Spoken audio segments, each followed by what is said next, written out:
Reviving communities.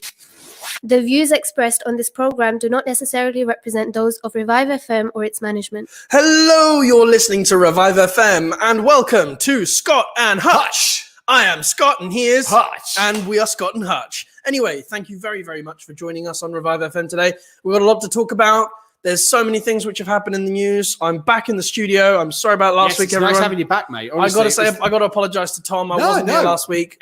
I'm just glad that you're all right, because we all, we had that sort of moment when you go, "Hey, I'm not coming in this week, and I'm not feeling very well." And I think, "Oh no, please don't get the virus." Coronavirus. You can hear it in my voice still. I have a nasty bout of tonsillitis. You sound like a young Barry White. It's like I'm just expecting you just to start going, "My darling, can't get enough." Actually, no, that sounds like Sideshow Bob when he gets hit with the brake. Well, either way, there's been lots of amazing news this week. Yeah. Although the UK economy shrank by 10% this year, it's really important that the government has actually not messed something up for once. I know. Isn't that nice? Well, we've got the vaccine as we've actually hit our target a day early, which is great. Yes. So we've now got 15. Day early. I know. It's not.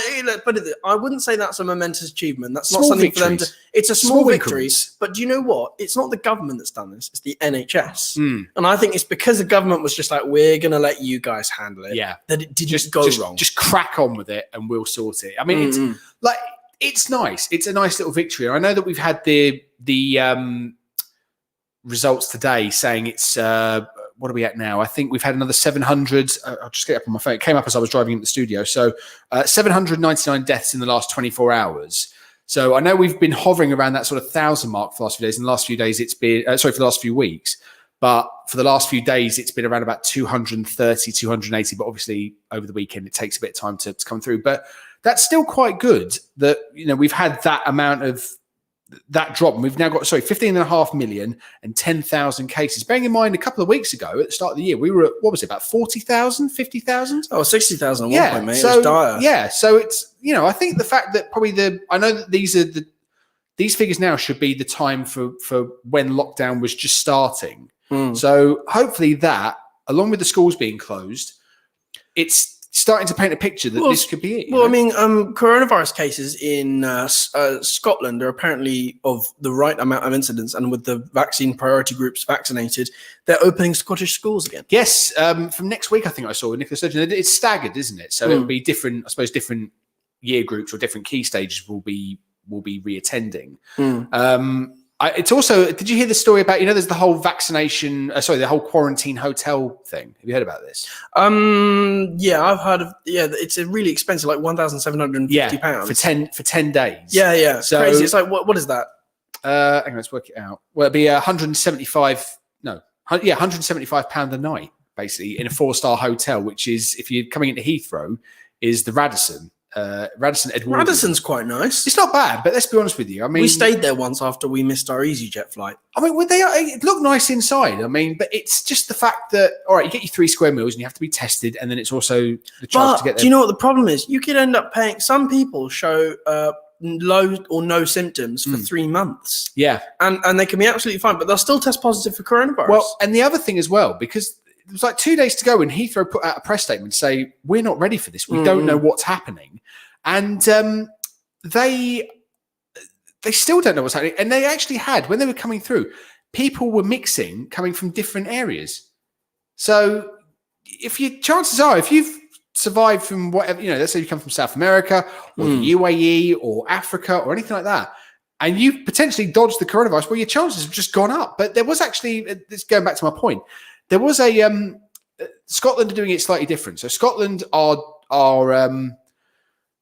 wherever you come from, everywhere, you have to isolate. Yeah, you have to isolate. So even if you're coming from the United States, you have to isolate. They're not doing the red list that England are doing. Yeah. So this father and daughter, who I can't remember where they came from. I think they actually came from the UK into Scotland. Had to then self-isolate for 10 days. So they paid their £1,750. They were released after 1 day because of a, quote, clerical error. What? So they've now... How does that work? So basically, they were told, you've got to self-isolate for 10 days. They did 1 day in a hotel, potentially with people who might have coronavirus, and they've now just been released. Gone, yeah, So, and that's fine. Yeah, yeah, we'll that's just fine. Just go on, jump out the window. Yeah, just go out the door. Just don't tell anyone you were here. So they've basically coughed up 1,750 quid, spent a night in a Corona hotel, and now might have the virus. So I don't know. I would stay if I'd coughed up that amount of money. Yeah, I would. Don't mention coughed up. Not in there. I coughed up 1,000. I would have left. I would have left. I know. I tell you what, though, I was having a giggle the other day with a friend of mine. You won't remember this, but there was a song years ago by a band called Spooks called Karma Hotel. You lost me. We were changing the lyrics to it. So we were going, welcome to the Corona Hotel. Looks like heaven, but could be hell. Where you're staying with people who aren't well. Welcome to the Corona Hotel. And we were getting the giggles, and it was just like of all the things to come up with. But people are saying some are saying it's quite nice. It's, they're getting 3 square meals a day.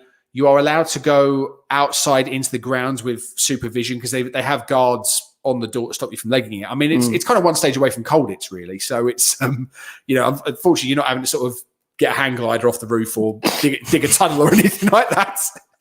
But you know what? I'm really excited. I was driving here, and I was like, oh, do you know what? This could be the last lockdown. Yes, well, Boris wants it to be the last one. Yeah, but the thing is, I don't trust it when Boris says it, because Boris said that we would be returned to normal by November and July, and look what happened to that. But do you know what, though? And I will be guilty of it. It is because people are still mixing. That's the thing. I try not to, but it happens. But also, and I still say, and I will get a lot of heat for this, and I'm not bothered. I'm sorry. This is my opinion. This is one of the great things about this country is you are allowed to have an opinion. Well, I want to talk about that later. So keep that. Okay. Tell me. But yeah. So I personally still think that the schools, I'm not saying every school, but I think schools are a major part of the issue. You can't have, you try and tell a 3-year-old you can't go 6'6" or 2 meters or whatever to a friend. They're not going to do it. My little cousin is 2 years old, right? And there is absolutely no way you can tell her not to run. Her favorite game is to run the length of her living room to her dad. She'll play it for hours on end and doesn't get bored, and then goes and plays hide and seek standing behind the curtains, for example, and then runs to her dad who's like 3 meters down the thing. There's no way you can do that. So I do believe that where the schools have stayed shut, and obviously we've got the vaccine rollout now, I think that is a major contributor to the figures that were going up. So again, if you want to quote us on it, and if you think I'm wrong or you want to argue the fact, give us a call on the in the studio today, or do us a comment on that number, 0333 444 0940. And if you're on Facebook Live watching us, leave a comment. Exactly. Ask us a question. We're right here. Well. Yeah. Exactly. We're live in many places. You can even look at us on TuneIn from your phone. Exactly. So there's all these helpful ways to talk to us while we're broadcasting. Why not interact? Yeah, I mean, we'd love to hear from you. That's it. I mean, I think that I know everyone's going, oh, it's the pubs and all this sort of stuff. Well, I'll be brutally honest with you. Working in a bar/restaurant. I say that I've actually celebrated my year anniversary there, but I've actually technically been working there for about 4 months. So I don't know if we can count it as a 1 year anniversary. But it's I just find it really, really funny that when the pubs reopened in July, the figures didn't go up that much. And then when September happened and it was new term, feel free to again, if you work in a pub, feel free to give a shout. I think they went up then. Well, remember when schools opened back in September? Yeah. Everyone was all cheery and happy. I remember that, I was driving past to come down to the studio sometimes or go to a lesson or going to college. I remember there was, you'd see the school run and everyone doing the school run, and you'd see all the mums and the dads chatting at the side of the car park and, having their coffees and having a good old chat. No social distancing, no masks. And you're wondering, And then you see the kids playing together. And playing tag and stuff when it's completely just not allowed. Keep 2 meters apart and you're playing tag. It's not going to work, is it? So that's what I would say. I mean, I can speak for the pub that I work in. That we had a nice sort of distance. All the tables were equidistant apart. People were, because we weren't as busy as we were, and everything had to be booked. People would talk over the 2 meters, so they wouldn't be shouting like, "Hey, Fred, want a drink?" or anything like. Yeah. But it was good, and everyone, even when they'd had a couple of jars, would still respect the distance, so they wouldn't be going over. Like there was a couple of regulars I know who would go to in one night 5 or 6 tables just to be social, not to cause a ruckus or anything. This was before the first lockdown, and then they come in and I think, well, how are they going to cope? And they would literally try and get it so if they could sit within not spitting distance, not a bad choice, not a good choice of words, but. They would do that, and it wouldn't affect their evening. All we had to do was, if one of them got a bit leery, we just go, "Come on, just sit down a little bit, just take it easy." And oh yeah, sorry. So everyone was really good about it. So I don't think the pubs were the issue personally. I think it was the schools. I definitely agree with you there because kids don't social distance. Yeah. Young people, if you tell a young person, young people aren't likely to die from this virus. Then young people think, oh, I'm invincible. Exactly. And I want to go and play with my friends. I want to go out to the pub. I want to go to my party, all this stuff. Yeah. And then some of us are just, thinking, well, that's it, isn't it? Yeah. I'm going to go to that rave. I'm going to go to that warehouse party. I'm going to do this, that, and the other. I'm going to go. And do you know what? A lot of older people who I know from my local church in Leytonstone have simply said that... have simply said that oh, I don't blame you kids because I would have done the same thing. Yeah, it's true. I think it's also just the fact that, bearing in mind, we've had this for a year now. I mean, it'll be a year in March that we had our first lockdown, and social distancing kind of started around about this time, wasn't it? We were starting to be told to keep your distance and things like that. But It's still hardwired into, I suppose, some of the younger generation. They haven't quite cottoned onto it yet as the younger generation. I'm like an old ancient sort of. Well, it's a different generation, Well, I suppose, yeah. What is that? 2 generations? Is 1 generation between us? One two? generation. I ain't that old. No, I've still got both my hips. Thank you very much. Just about. But I think it's just. If you've done all that running, mate, they might wear out sooner. Do you know what? I'm doing workouts in it. My left hip is killing me. Really? Yeah, you should try cycling, man. It's better for you. Do you know what? I think I need to. Listen, I've got a spare bike. Yeah, I mean, when we're allowed to, honestly, mate, I will take you up on that offer. I know I keep saying it, but I definitely will. No, but the thing is, you've got to. Because, don't get me wrong, right? Cycling is how I lost. Well, I've lost almost 12 kilos since September now. Admittedly, I've stopped losing weight. Yeah, you've hit that plateau, haven't you? No, I've not hit the plateau because of the lockdown. Because what would I normally... And also, in the last 2 weeks, I've just been totally, knocked out. Yeah. I've had bad tonsillitis. Yeah. Completely knocked out. Well, like our mutual friend, like they contracted it, and they put on about... I think it was a mix of muscle and also not being able to work out. But they put on about... I think it was about 2 stone in a fortnight. Really? But that's a mix of muscle and not eating. So that's kind of their. Well, I've done nothing like that. But I mean, I've just stopped. Losing, which I'm fine with. I feel pretty nice with myself. Yeah, that's it. I mean, I think you're looking brilliant, mate. Thank you, you're not so bad yourself. Oh, thank you, sir. There's a nice little compliment session. It's getting there. Random acts of kindness. But we'll do that later. We will. I've actually got one of those for you. Lovely. But you know, the funny thing is, it was a year ago, a couple of weeks back, that it was mine and Elise's first foray onto Revive FM. Oh, yes. And the difference, seeing you back then compared to now, mate. I mean, you look. Don't get me wrong. I look back and I'm like, oh, my face. I've lost a lot of weight from my face. Yeah. I'm very happy with it. Anyway. Back to coronavirus, methinks. Yes. Back to the news, not ourselves. Yes, we can get onto ourselves another time. Exactly. We can. That's the thing that people want to hear. They want to hear about the presenters. They want to talk about the virus. This is the Scott and Hutch show, so I think we do have the liberty to talk about ourselves occasionally, don't you? Yeah, it's true. Well, that's it. Our name's on the marquee, so why not? We are allowed to. That's what I would say.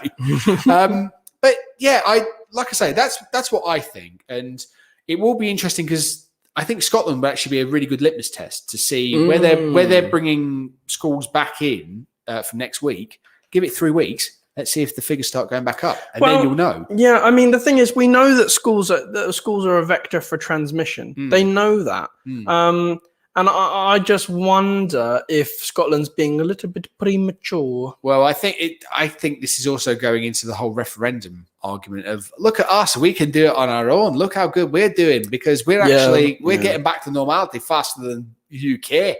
I don't know what the accent was. It started out a little bit Scottish, and then it kind of got. So it went a bit Geordie towards Yeah, it did go a bit. When are you okay? Yeah.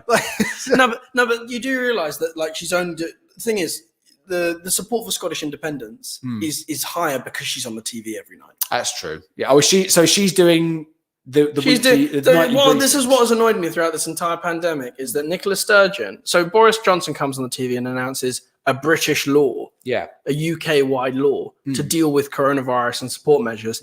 And then Nicola Sturgeon comes on the TV and announces the Scottish version of the same law at a later time. Yeah. So it's like Boris Johnson goes, well, I'm going to announce the law for the Coronavirus Act.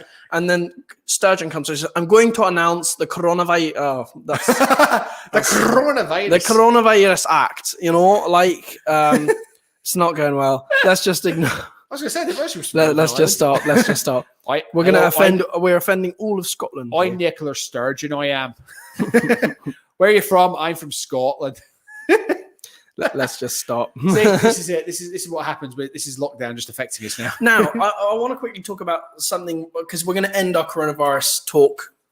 At the end of when we go to a break. Yes. But I wanted to talk to you about they're starting to do coronavirus related topics and themes in our TV shows. So TV shows which are set in real life are going to have coronavirus stuff added onto it. Well, and I think that is absolutely pointless. Well, I suppose, it'd be interesting when they do reruns later on because it will be very dated, but I don't know. But then this is the thing. I don't mean this in a horrible way. When you watch a TV show, I noticed when I lost my mum to cancer back in 2016, everything, whether it was movies, it was TV shows, it was this, that, and the other. Someone was dying of cancer. I'd lost my mum in June. I went with my girlfriend at the time to go and watch Creed. Mm-hmm. Lo and behold, an hour in, he's got cancer. Pick something else. Yeah, no. But the thing is, I don't want coronavirus to go into my TV shows. No. I don't want to watch Grey's Anatomy with a coronavirus season in it. I don't want them all to wear masks. I don't want them all to be inundated by a pandemic. Yeah. I just enjoy one of them getting killed at the end of every season. And then turning out that they walk out 3 weeks later and it turns out it wasn't them, it was their twin brother who no one's ever heard of. Yeah, exactly. Oh, you're alive? Yeah, I'm fine. Yeah, just so it was Dirty Dead. It would be like a case of, no, I didn't fall into the canal. What happened? I just survived. It's like, really? I'm still waiting for him to come back out from the was it the basement of the Queen Vic? Because he's apparently buried under there, isn't he? But actually, it would be a bit odd though, seeing as Leslie Grantham is now dead, but they can recast him. Anyway, listen, we're going to go to a break and jab a nice assistant in our finances with some ads. Yeah, okay. We're going to go to some ads. Please do stay tuned. He's been off for a week. We'll be right back after this. If you want to advertise your business on Revive FM, then visit www.revivefm.co.uk or contact our sales team now on 07944 565616. That's 07944 565616. Advertise with Revive FM. Thinking about selling or letting your home? With Maxwell Estates, you don't need to look any further. Well established with over 15 years of experience, Maxwell Estates are specialists in residential sales and lettings. We manage over 200 properties in and around Northwest London, keeping our landlords and tenants updated with all the latest laws and legislations. Based in Edgware, our experienced specialist negotiators always ensure we maximize the full potential of your property. Call us now on 0208 952 0808 for a free no-obligation quotation, or visit our website www.maxwellestates.co.uk for further information. Maxwell Estates, the name you can trust. Looking to get your finances in order? MR Accountants has you covered. We provide a full range of accountancy and taxation services, including annual and management accounts, self-assessment tax returns, VAT, bookkeeping, and payroll services. We ensure you're kept up to date with the latest legislation, and our client-focused approach helps us plan your business finances from savings to investments. We are MR Accountants. Visit our website at mraccountants.com or call us on 0203 432 9138. This is Aisha. Her father died in an accident at a very young age. She lives with her mother and siblings. There are millions like Aisha who do not have access to the very basics of life, resulting in her and many others not being able to attend school.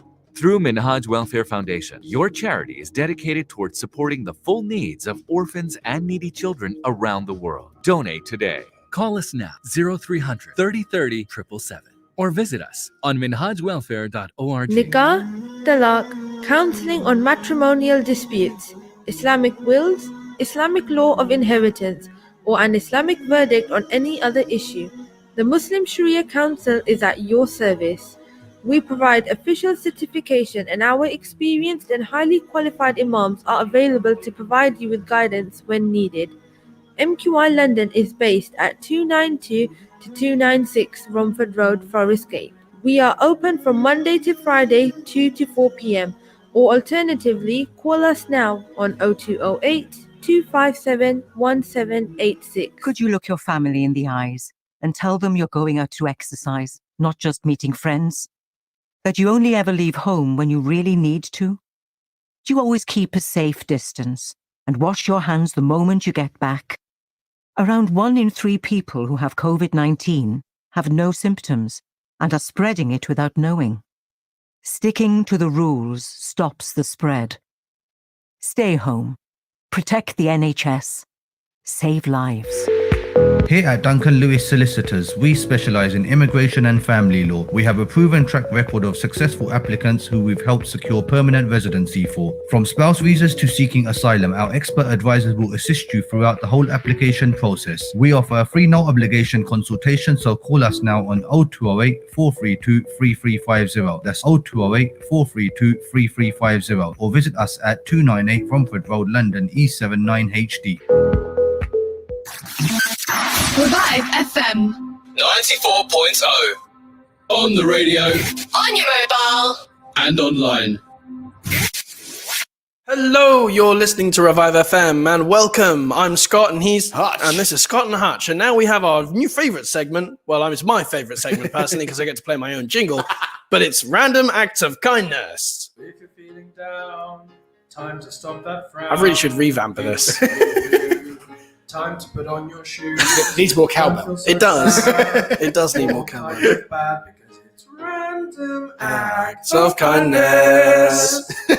There we go. Random Acts of Kindness, everybody. I still say we need to do Left Bank 2 off the back of this, like a little bit of a bed underneath. You know, do do do do do do do. Yeah. Oh, yeah. What I'll do is I'll come up with another little background song for that. Okay. Anyway, right. So we've got look, I've got a few. What I've done this week is because nobody's given. I've got 2 random acts of kindness from my message boards, but I've turned to Reddit because there's lots of cool stuff that's happened this week, and there's lots of stuff in like, you know, on Reddit, which I found because I've started to really like Reddit. It's very cool. I can't get it. I don't understand it. Like it's just a message board. I get it, but it's just cool, and you get lots of cool stuff. And, so what have we got on there? Right, so I've got a happy message saying my granddad has finally been vaccinated for COVID-19 after shielding for almost 3 months since the start of the lockdown. I'm so happy to finally see him go outside his house. Nice, which is really lovely. Yeah, and that is from Paul in Wanstead. Oh, okay, so cool. Thank you, Paul. Well, I'll tell you what. I actually had one happen to me last week. Oh, really? Yeah, you got one for you. A nice thing that happened to you. I know. It doesn't happen that much. No way. Right. You're like this. Okay. So I was telling you off air, like, you know, all the stuff that's going on in my house. Yeah. So, long and the short of it, I had a really rough week the other week because there's a leaking pipe under my. I'll tell everyone anyway. It doesn't really matter. The guy knows about it. There's a leaking pipe under my house at the moment, and Thames Water drilled 3 holes trying to get to it. I've got to pay £800 to get the driveway repaired because they won't repair it. Exactly. What? No, that's robbery. Yeah, because they don't. You could sue them for that. No, it's because they don't repair it in the way I've got. It's effectively like cobblestones. But it's do they would just want to fill it with concrete? Exactly. So they don't do it the same way. That's dodgy. Yeah, which is a really annoying thing. Oh, so that's dodgy as hell. Well, I kept saying about it, and I kept trying to say that you guys did this. It's not my fault. The pressure's gone out. But they said, well, look, the pipe is probably as old as the building, so it's about 70 years. And their argument was, show me a 70-year-old that doesn't leak. And I was like, great, thanks. They're trying to be funny. So they drilled through this. So they went to drill through the thing. As soon as they went through the electrical wiring to my boiler. And this was the night when it was hitting the minus figures. So I had no heating and hot water for the best part of the day. Then they said, all right, well, what we're going to do now is we're going to go and drill through the flower bed. like they were originally planning to try and get the pipe that way. Couldn't get to the pipe, so now I've got a hole in a flower bed, a hole outside my house, and a hole in the driveway, and no heating and hot water. So I thought, right, I've had enough of this. I've been stuck in for 2 days while they were trying to sort this out. I'm going to go out and go grab a coffee. So I went to my local baker's. I could probably say it's Greg's. Why not? And support your local business. Exactly. But even if they are a chain. I'll let you finish. So I'm not going to say the name of the guy because he might get in trouble, but I've already given him a compliment through his area manager. So he's going to know about this soon anyway. And I wouldn't expect anything, but I just said that, I've had a rough day. Told him all this. He said, do you know what? He said, have a coffee and a biscuit on me. And he bought us a cappuccino and a coffee. So, and I said, I'm paying it. He said, no. It's on me. He said, sounds like you need it. And so I ended up getting That's just what you need. That just brings tears to my I know. eyes. It was really, really nice, that just to sort of think that he just done that for us. So I went straight back in the car, was in the drive, in the retail park, and just I sent a message out on Twitter saying, how do I want to get a compliment to this guy's area manager. I want to get some kudos for it. And so they've said that they're going to give it to him. So I think that'd be quite nice. So you know who you are if you're listening, and thank you so much. You actually made my day. You made it a lot better than it was going that day. So thank you. That's really lovely. Yeah. I'm glad to hear. It was really, honestly, it just actually made a day slightly better than it was going to head towards. Well, do you know what made everyone's day slightly better? Have you seen the video of the woman pushing up that massive milk truck up a hill in Scotland? I think I've seen it. Yeah, I think I have seen it. There was a woman who pushed one of those massive HGVs that weigh about 10 tons, probably, and pushed it up an icy motorway in Scotland. I guarantee you, she had Quaker Oats that morning. What happened? Well, I'm a Quaker Oats. Next thing you know, she's going to be trying it for the Highland Games next week, when it's allowed. She's doing a caber toss. Where did it land? Scunthorpe. But seriously, she is now, she is now been given a gift by the company. Oh, that's not Isn't bad. that nice? I think I saw that. Yeah, she's got a year's supply of milk or something. Yeah. The year's supply of milk. What she needs. Just quite nice for a heroic woman pushing up a massive 18-ton lorry. Yeah, I mean, up a hill. I'll tell you what, though. I mean, if she ever got some stuff that needs something, I've got loads of boxes that are going to need moving. So she wants to give me a hand and break quarantine, I'll pay her £200 fine. That's what I'm saying. Oh, watch yourself there, Tom. Boris will be after you in his helicopter. Oh, yeah, that's true. Right. Well, we're coming up for tier 9 soon, aren't we? Which means you're basically he's going to start chasing you down if you put the bins out. I'm going to show the photo for the camera, but there's two guys in Scotland, I believe, shoveled all the alleyways into town. Oh, amazing! So that people could use them. Isn't That's that lovely? Brilliant. Have you seen the? I'll tell you what. Speaking of random act of kind, well, it's not really random. Actually, no, I'm going to say that for later on. But have you seen that whole thing about the postman?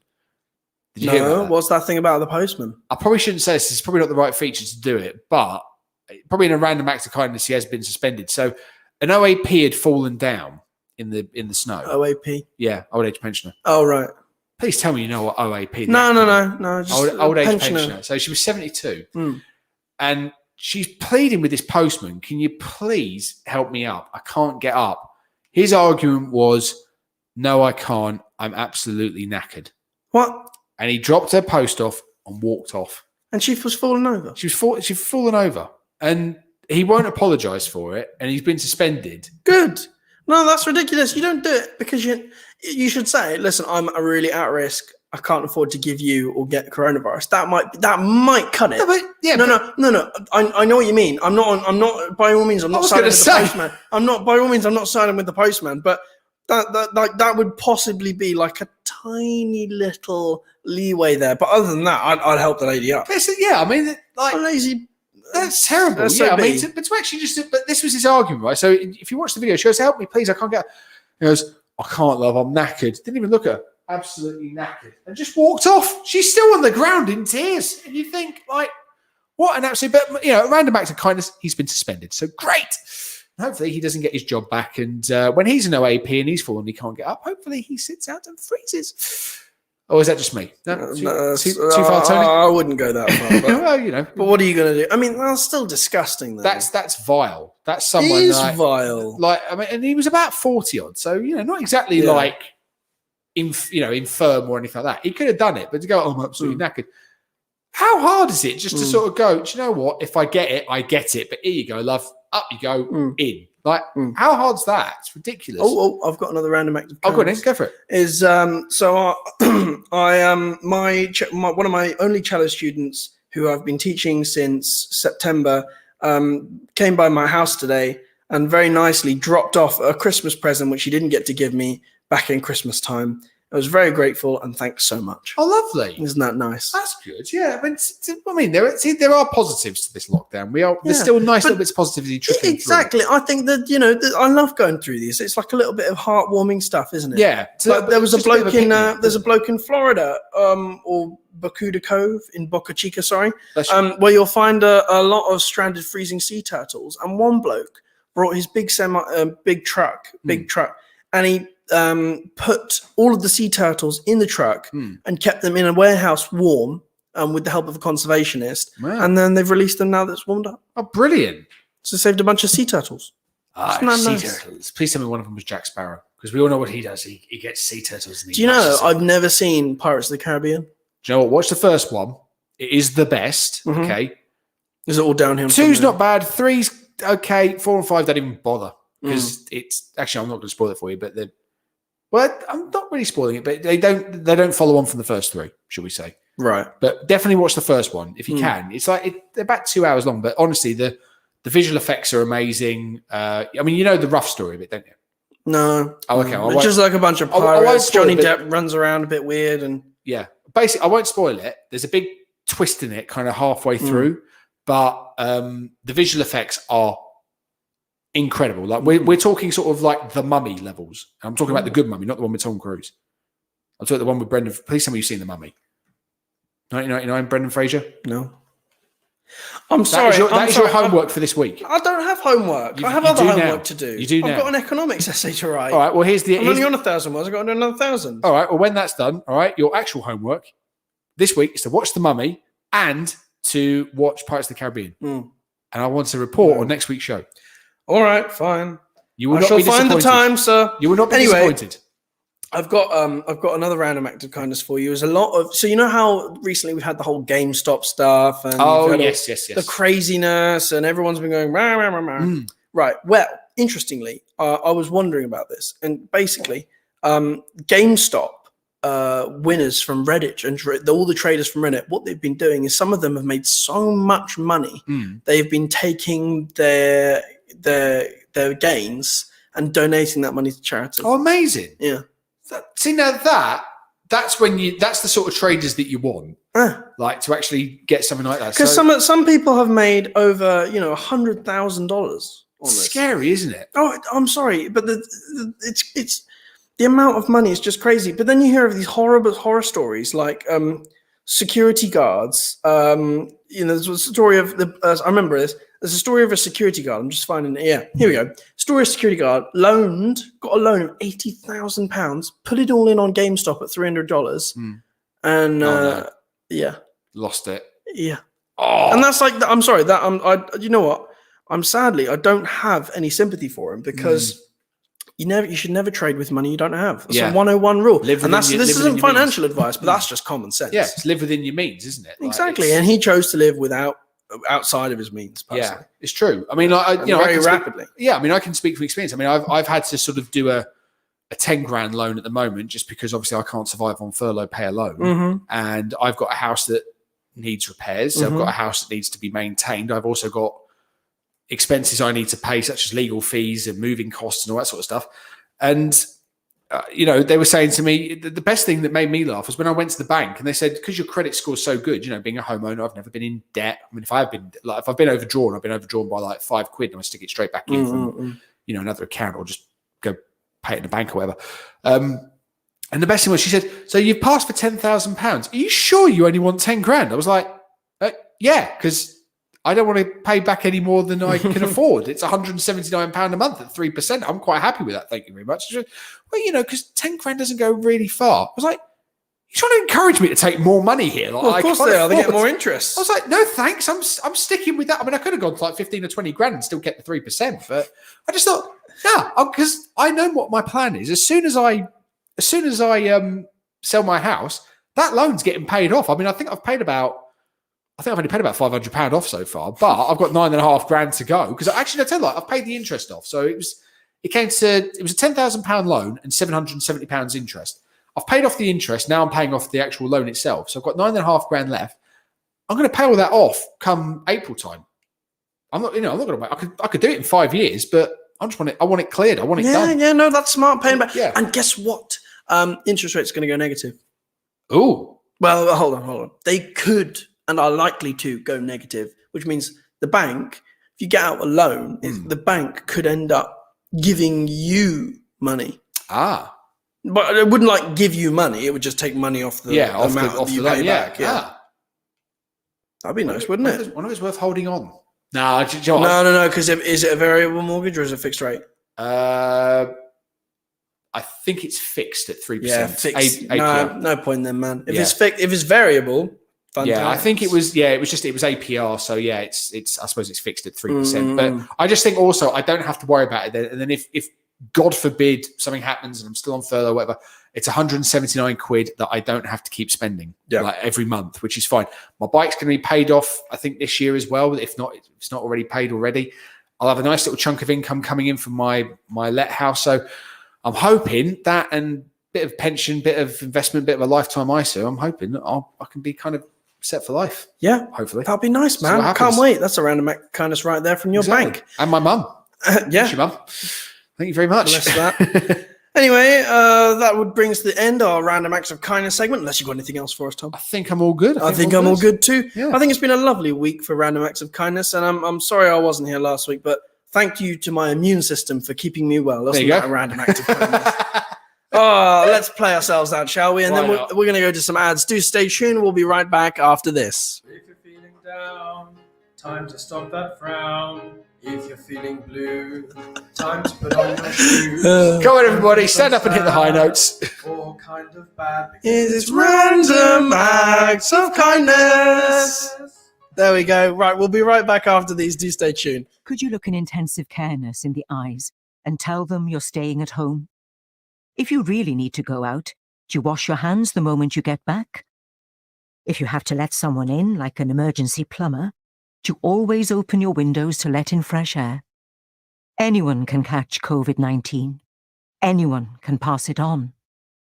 If we all stick to the rules, we can help stop the spread. Stay home. Protect the NHS. Save lives. Minhaj welfare foundation में आपका अतिया जिंदगी की उम्मीद आपकी मदद से मुमकिन हुआ। दुनिया भर में 30 लाख से ज्यादा खवातीन, बुजुर्गों और बच्चों तक साफ पानी की फ्राहमी, मुतासरा इलाकों में हंगामी इमदाद, यतीम और बेसहारा बच्चों की दादरसी। इस साल हम आपके ताउन से और आगे बढ़ना चाहते हैं।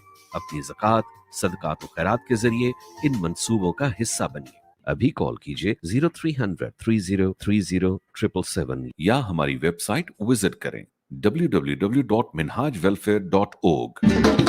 Amigos, the signature name when it comes to burgers and shakes. Our succulent burgers are prepared in front of you while you wait. Whether you go for our 6-ounce Mexican or our 10-ounce Texan, or you decide to go for our messy fries or our buffalo wings, one thing you're guaranteed is quality. Dine in with your friends and family at 400 Cranbrook Road, Gants Hill, or order in on Uber Eats, Just Eat or Deliveroo. Amigos, hats off to great burgers. Minhaj School of Islamic Sciences provides quality Islamic education for children aged between 5 and 15 years old. As well as teaching classical Islam including Tajweed, Fiqh, Seerah and Aqidah, we endeavour to equip children with essential Islamic manners, morals and values. Here at MSIS, our experienced teachers create an inspirational learning environment where we strive to cater for the needs of every child. For enrolment inquiries, inquire in person at Minhaj School of Islamic Sciences, Monday to Friday, 5 to 7 p.m. at 292-296 Romford Road, or email admin.edu_London@minhajuk.org. Super Best Meze Grill, the Turkish restaurant where all our food is prepared to perfection. Our mixed grill family platters include lamb shish, chicken shish, Adana kebab, lamb ribs, chicken doner, chicken wings and lamb chops, and all are served with rice, salad, along with a selection of our cold mezes. To see our full menu, go to superbestmezegrill.co.uk. For the perfect dining setting, visit us now at 21 to 23 Broad Broadway, Stratford, E15 4B, or call 0208 555 3335. Super Best Meze Grill. Looking to get your finances in order? MR Accountants has you covered. We provide a full range of accountancy and taxation services, including annual and management accounts, self-assessment tax returns, VAT, bookkeeping, and payroll services. We ensure you're kept up to date with the latest legislation, and our client-focused approach helps us plan your business finances from savings to investments. We are MR Accountants. Visit our website at mraccountants.com or call us on 0203 432 9138.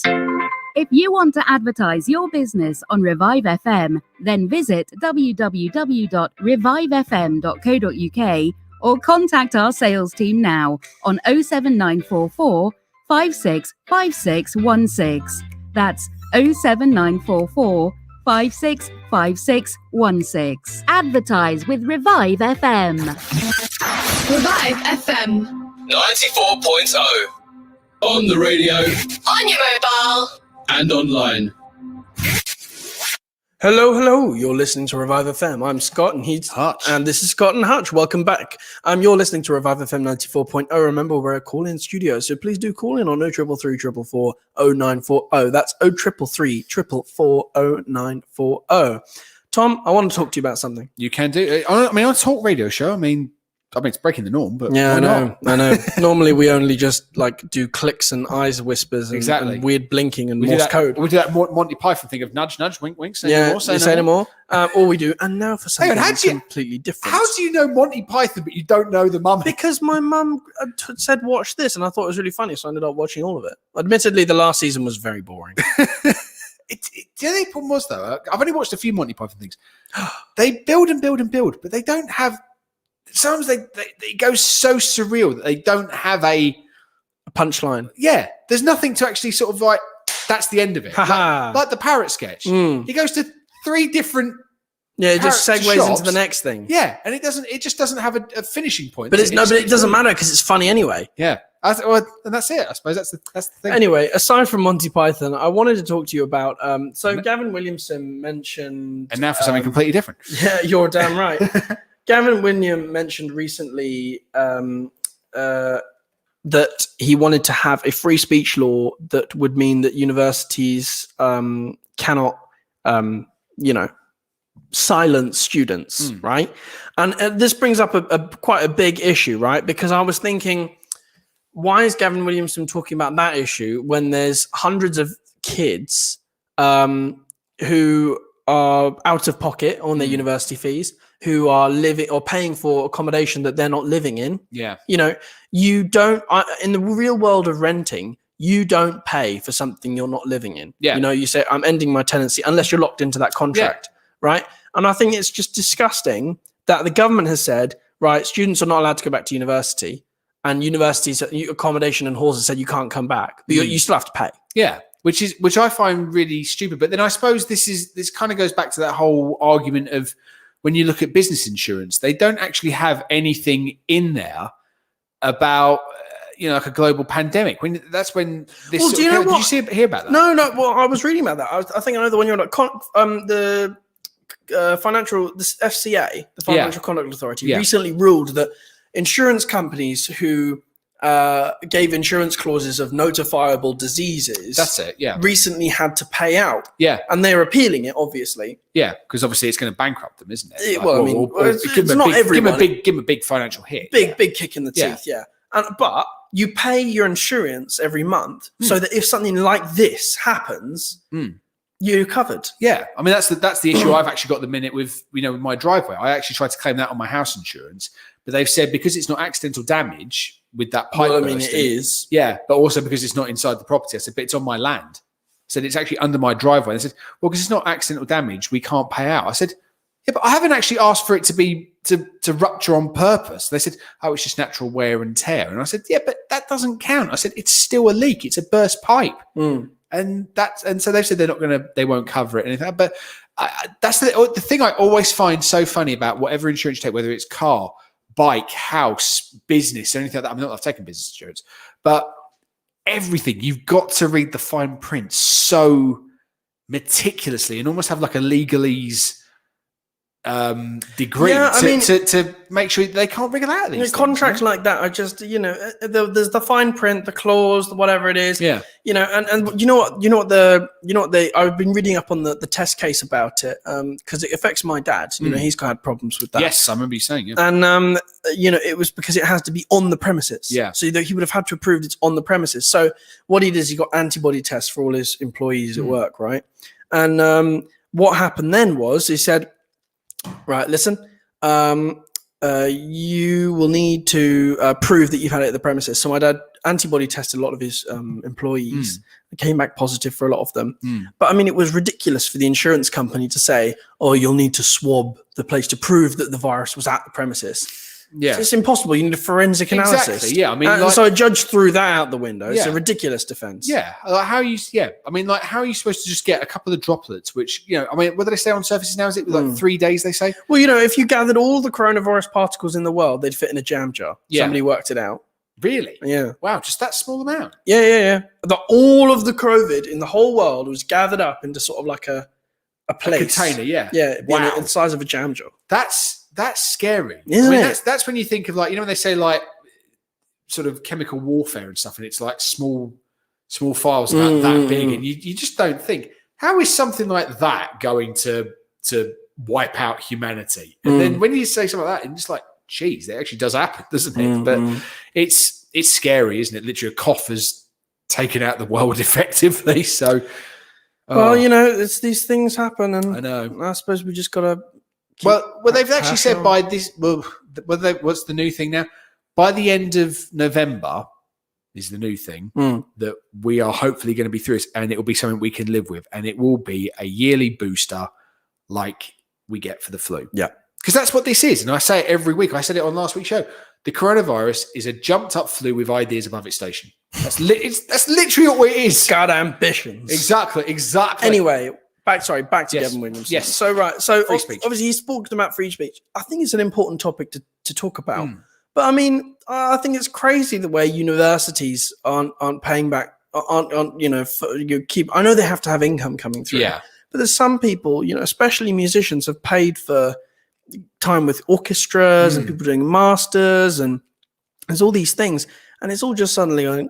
Yeah, because it's last year I thought was going to be really exciting for me. I was doing all my climate activism. I'd started this radio show, and it's nice that I've started doing that. But I wanted to do more, Tom. Yeah. I wanted to do more. Yeah, and it's like I do find it really odd that this is not that they haven't said, all right, well look, we'll give you a discount, or you could even do something like, let's say for example, especially on the accommodation. Yeah, I mean, say you're doing a 3-year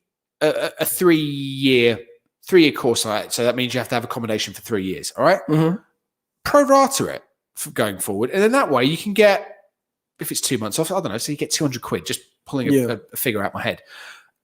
Or they'll give it to you off your next year. If you're in your second year of your course, you get money off the remaining bit of next year. Or if you're in the last year of your course, give it back to you that way. Do it as a rebate, and you just think like how much that would actually go. I mean, I never did university or anything like that. I mean, you'd be shocked to hear. But the amount of people I worked with who were taking retail jobs and had like 30 grand loans to pay back, that would really go a long way, even just for interest payments. That money would go a long way to helping. So maybe this is, that they do the self-employment grant that you get. Although, I mean, you've got to know someone who knows someone who was born on a certain day 3,000 years ago or something like that to get it, to meet the criteria. Maybe they could do something like that, like as a student grant or something like that to get that money back. Because I think that would be really helpful. We're paying for a vaccine rollout. We're paying for all this sort of stuff. Maybe the British taxpayer, collectively, I want to look this up real quick because the government's borrowed, I think, £270 billion now. Yeah, it's an insane amount of money. I'm just going to quickly learn. Well, it's $1.5 billion a day just to furlough people. No, I know. So it's crazy. Yeah. Oh my goodness. It's an unfathomable amount of money. I know. Isn't it? I'm really looking forward to seeing how much the tax is going to go up by next year. And you know what's going to happen? Boy. Homeowners getting done over. Great. Sorry, buddy. Great. But 270 Jersey. So £270 billion, right? Take a rough average of the UK population. That's 67 million, right? That is, if that means every person in the UK has spent £4,000 individually. Yeah. Every person in the UK has had they're going to have to pay back £4,000.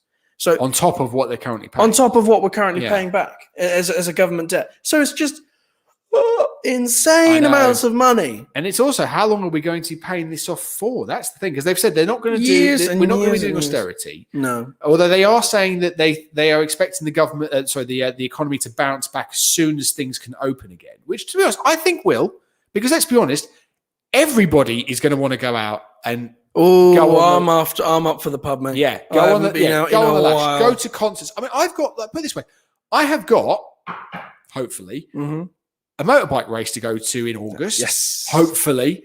And Alanis Morissette. Now, I don't know about you, but I'm actually prepared to maybe forego going up there with my dad on a motorbike if I can get lashed for 3 days straight and camp it.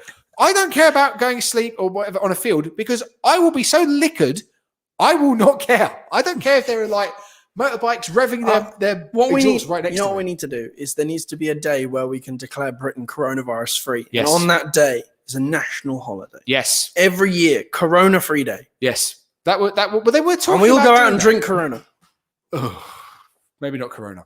I'm sorry. Do you know that sales have boomed during this? Really? Yeah. Actually, now the funny thing was, when this all started, before the first lockdown, we had the argument at the pub going that the sales had dropped because apparently it's owned by Coca-Cola, which I didn't realise. Huh. And Coca-Cola owns everything, don't they? Yeah. I mean, were they like? It's also. Have you seen the trick about cleaning as well?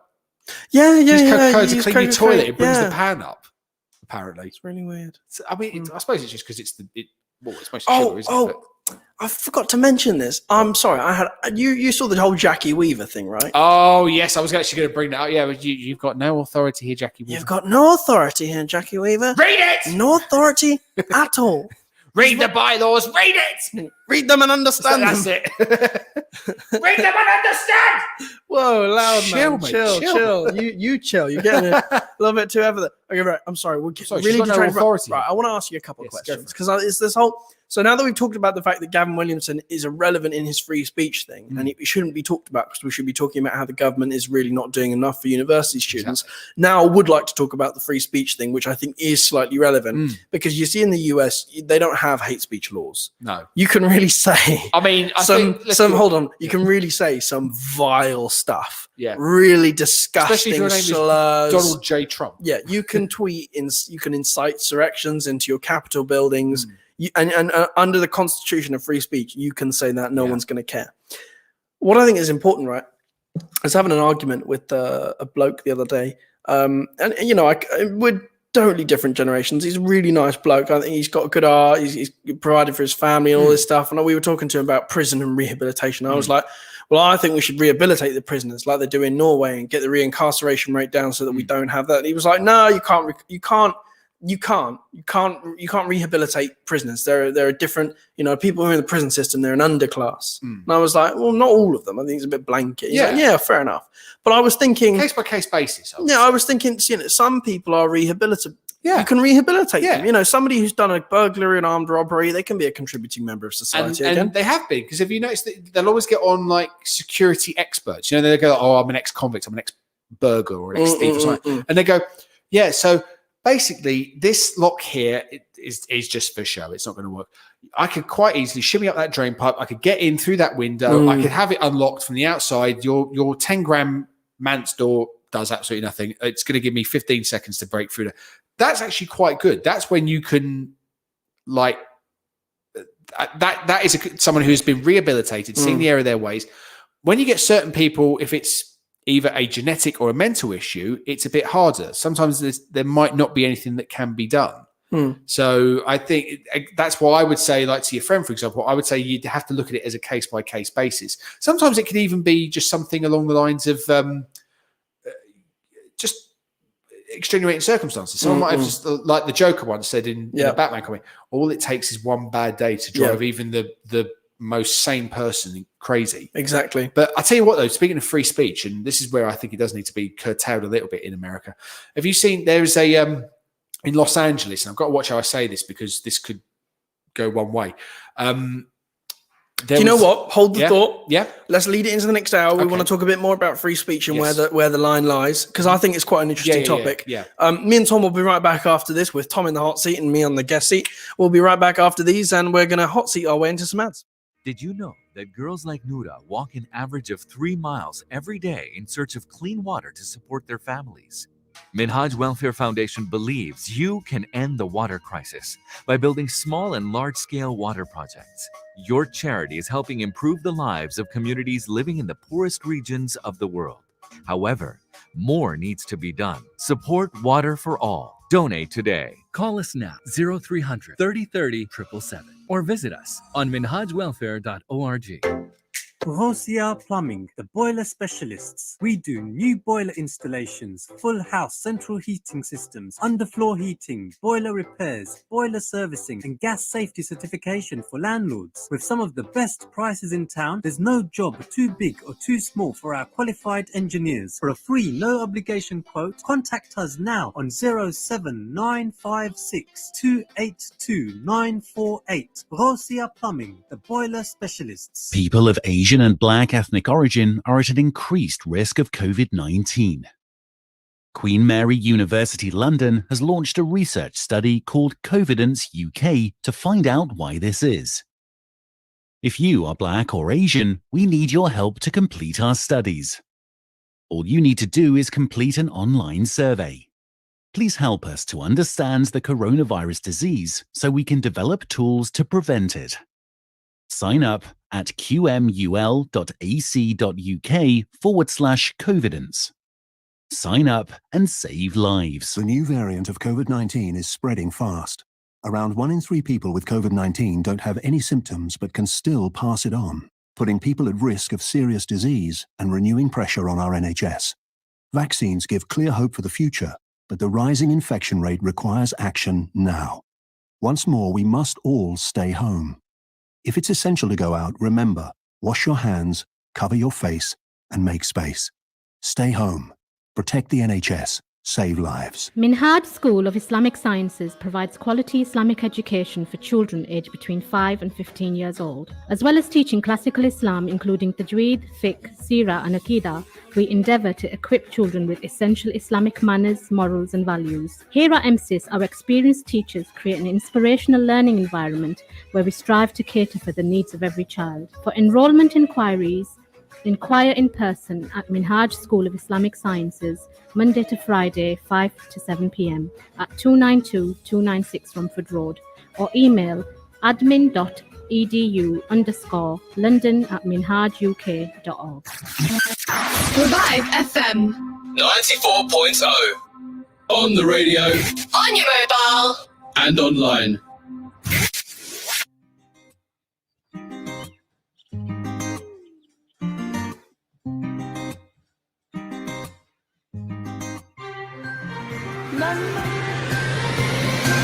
This is Revive FM 94.0 with the latest news from around the world. From the Sky News Centre at 6, 1.7 million more people have been added to the coronavirus shielding list in England. A new way of studying data has identified them as being at serious risk. They'll jump the queue for a vaccine if they haven't had one already. Scotland's First Minister has confirmed a phased return to schools will start on Monday. Children aged between 4 and 7 will go back, but most others are unlikely to follow them until at least mid-March. The date's 2 weeks before Boris Johnson wants schools to reopen in England. Julie McCulloch from the Association of School and College Leaders. As we understand it, they're planning for different scenarios, but they hope to be able to bring all pupils back. It is a huge number of people to be moving around in our communities again. It's about 10 million pupils if we bring everybody back at once. Meanwhile, Nicola Sturgeon says a plan for Scotland to come out of lockdown will be published next week. She also says staycations may be a possibility in the summer. A missing Dubai princess claims she's being held hostage in her own country. Princess Latifah, who's not been heard from in 3 years, says she's been kidnapped and drugged. She was brought back to her homeland in 2018 after trying to escape her family.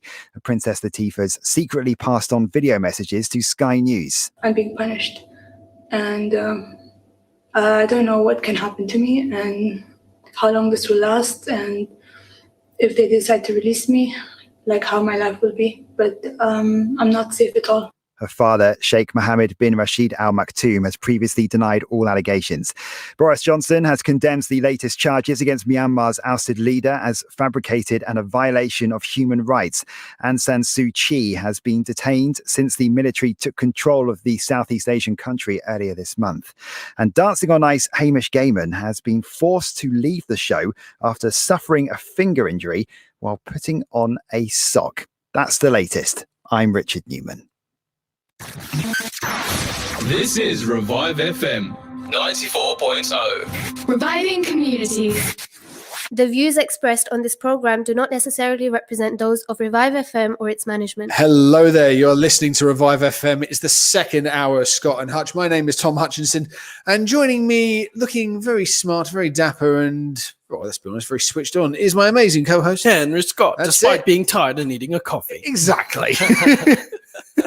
Just ignore me, mate. I always get a bit tired after a while. It's very demanding, isn't it? I know. It did, like, you're telling me I ended up doing it for an hour and a half last week on my own. I was like, I can't do it. I was literally sitting there going, I've run out of things to say. I've got a confession to make. Go on then. So I started tuning in. I tuned into yours at the start, but I was feeling so... I thought you were going to say you were so bored you switched off after I said, hello, welcome to Revive FM. So literally 30 seconds. God, is that what we sound like? Off. No. Of course not. You know, you did a great job. Thank I you. listened to, and then eventually I fell asleep. Oh, so great. your kind, soothing voice put me straight to bed. You're too kind, sir. You're too kind. Did you miss the little bit where I kicked off? No, I didn't actually. Oh, you saw that bit? No, I didn't. you didn't see it? Sorry, I didn't see it. Oh, right. Well, I'll have a look. You can look it up on our YouTube channel, which you can always get on Catch Up. Exactly. You can go to Revive FM UK and search for Scott and Hutch, or you can go on to Facebook Live, and all the shows are on there for you to, it's like peruse, enjoy. It's like an iPlayer, but you don't have to pay a Look TV at the license. news in the past. Exactly. We'll be looking at this as like a time capsule. If I did my best Brian Cox, but I look at this as a time capsule. And 10 years ago, there was such a thing as the coronavirus. That's uncanny, Anyway, I was just wondering, can we segue back into our free speed conversation? Yes. Because there's a great bloke, right? I call him a bloke. He was one of those big philosophers from the 1600s or like 1800s. And he had this flurried hair, and his name was Charles Fourier. He's a very cool philosopher, and he said, "I'd made to test what you say, but I will die defending your right to say it." Yeah, and I think that I like that. Because I feel like in order for us to find a common ground, we have to show our differences and then compromise therein. Yeah, I mean, see, this is where I find it's quite interesting. Like the whole, have you heard the whole Gina Carano? No, what's that? Right, so she is, for those of you who don't know, she is an actress who's been in The Mandalorian and Deadpool. She's like an ex-MMA Oh, she's got fighter. black hair. Yeah, that's her. Yeah, Yeah, I know her. So she is very right wing. Yeah. And contrary to most Hollywood stars. Exactly. So she's actually just been, should we say, well, let's call it a spade here. Thank God I said that right. I say another version, which I cannot say on the radio. Yeah. But she was basically sacked from Lucasfilm. Mm-hmm. And everybody loved her character, but she was, after the whole assault on Capitol Hill debacle, she was comparing being a Republican to being a Jew in a concentration camp. I can't remember the exact words. Not a great comparison. Yeah, I can't. I'm not going to quote it word for word because I can't remember off the top of my head. But I just thought what she was basically saying that she feels like a persecuted minority for her view. Well, I mean, in the media, she's right on that front. Is that I feel like Republicans, because I feel like the media really did actually bash Donald Trump quite a bit, and everyone goes, "Well, yeah, but he's anyway." And I think, yeah, you can disagree with the man, but at the same time, I think the media were a bit biased in their reporting of him. They, like, for example, it was biased by omission. They didn't say any of the good things that Donald Trump did. And you couldn't go to Fox to look for good things that Donald Trump did because they always were too positive about him. Yeah. So you wouldn't know if it was true. There's nothing neutral, is there? There's no regulator in the US. Your media can be whatever it wants. Yeah. It can be as biased as it wants. Well, and this is the interesting thing. Obviously, we've got, I don't know if you've seen it, there's a new TV news network coming to the UK. Yeah. And it's run by Rupert Murdoch. I think it's Rupert Murdoch. I don't know. It's hasn't he already got The Sun? Well, no, he actually, yeah, you're right. He still does, is as part of News, well, whatever News Corp's successor was. I think it's now 21st Century Fox or something like that, because he sold off part of it to Disney, including Sky.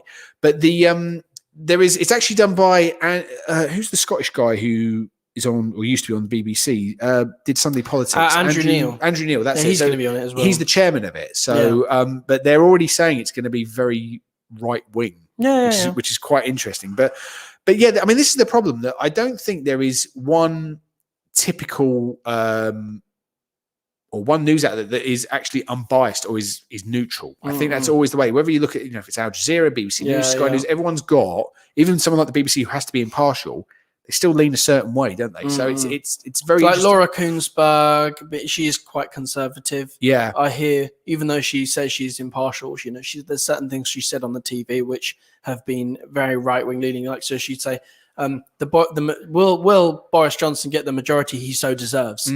Did you hear when he didn't very answer subtle things like that? Sorry, did you hear when he didn't answer a question the other day, and he went, "Thank you, Laura Koonsberg." Yeah, and they cut off, and just before the I think they cut her off the monitor, off the TV screen in the press conference, and all of a sudden her mic was still live, and you just hear, "He didn't answer my question," and like literally just as the mic was fading, and you think, like, I don't mean it in a horrible way. He never answers a question. No, he doesn't. They don't. When you watch Prime Minister's questions, he does not answer any question. They go, would the honourable gentleman care to tell me what day it is? Yeah. Oh, it's quite a nice day. I thank my right honourable friend for the really insightful question. But the question we need to focus on is the day coming up, not the actual day today. We need to be looking forward. Towards exactly.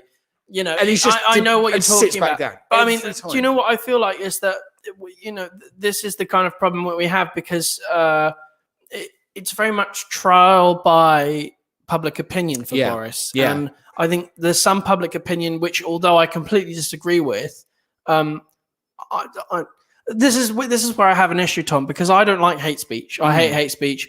I think it's backwards. But at the same time, if somebody cannot voice their opinion, do you really live in a free democracy? Yeah, I was actually going to say at the that. same time, is it not good because the hate speech stops people from saying nasty things? I think, this is the problem. I do believe in free speech. I think everyone's got a right to their opinion. Like you said with the philosopher beforehand, you don't have to agree with it, but I'll fight for your right. But then the problem is when you get people like, say, Gina Carano, who are comparing to stuff which is really out of the way, or when you get like people, they used to have like people back in the day on American news from the KKK or from Islamic State or anything like that. It's like, that's when it's like you have to really think. Yeah.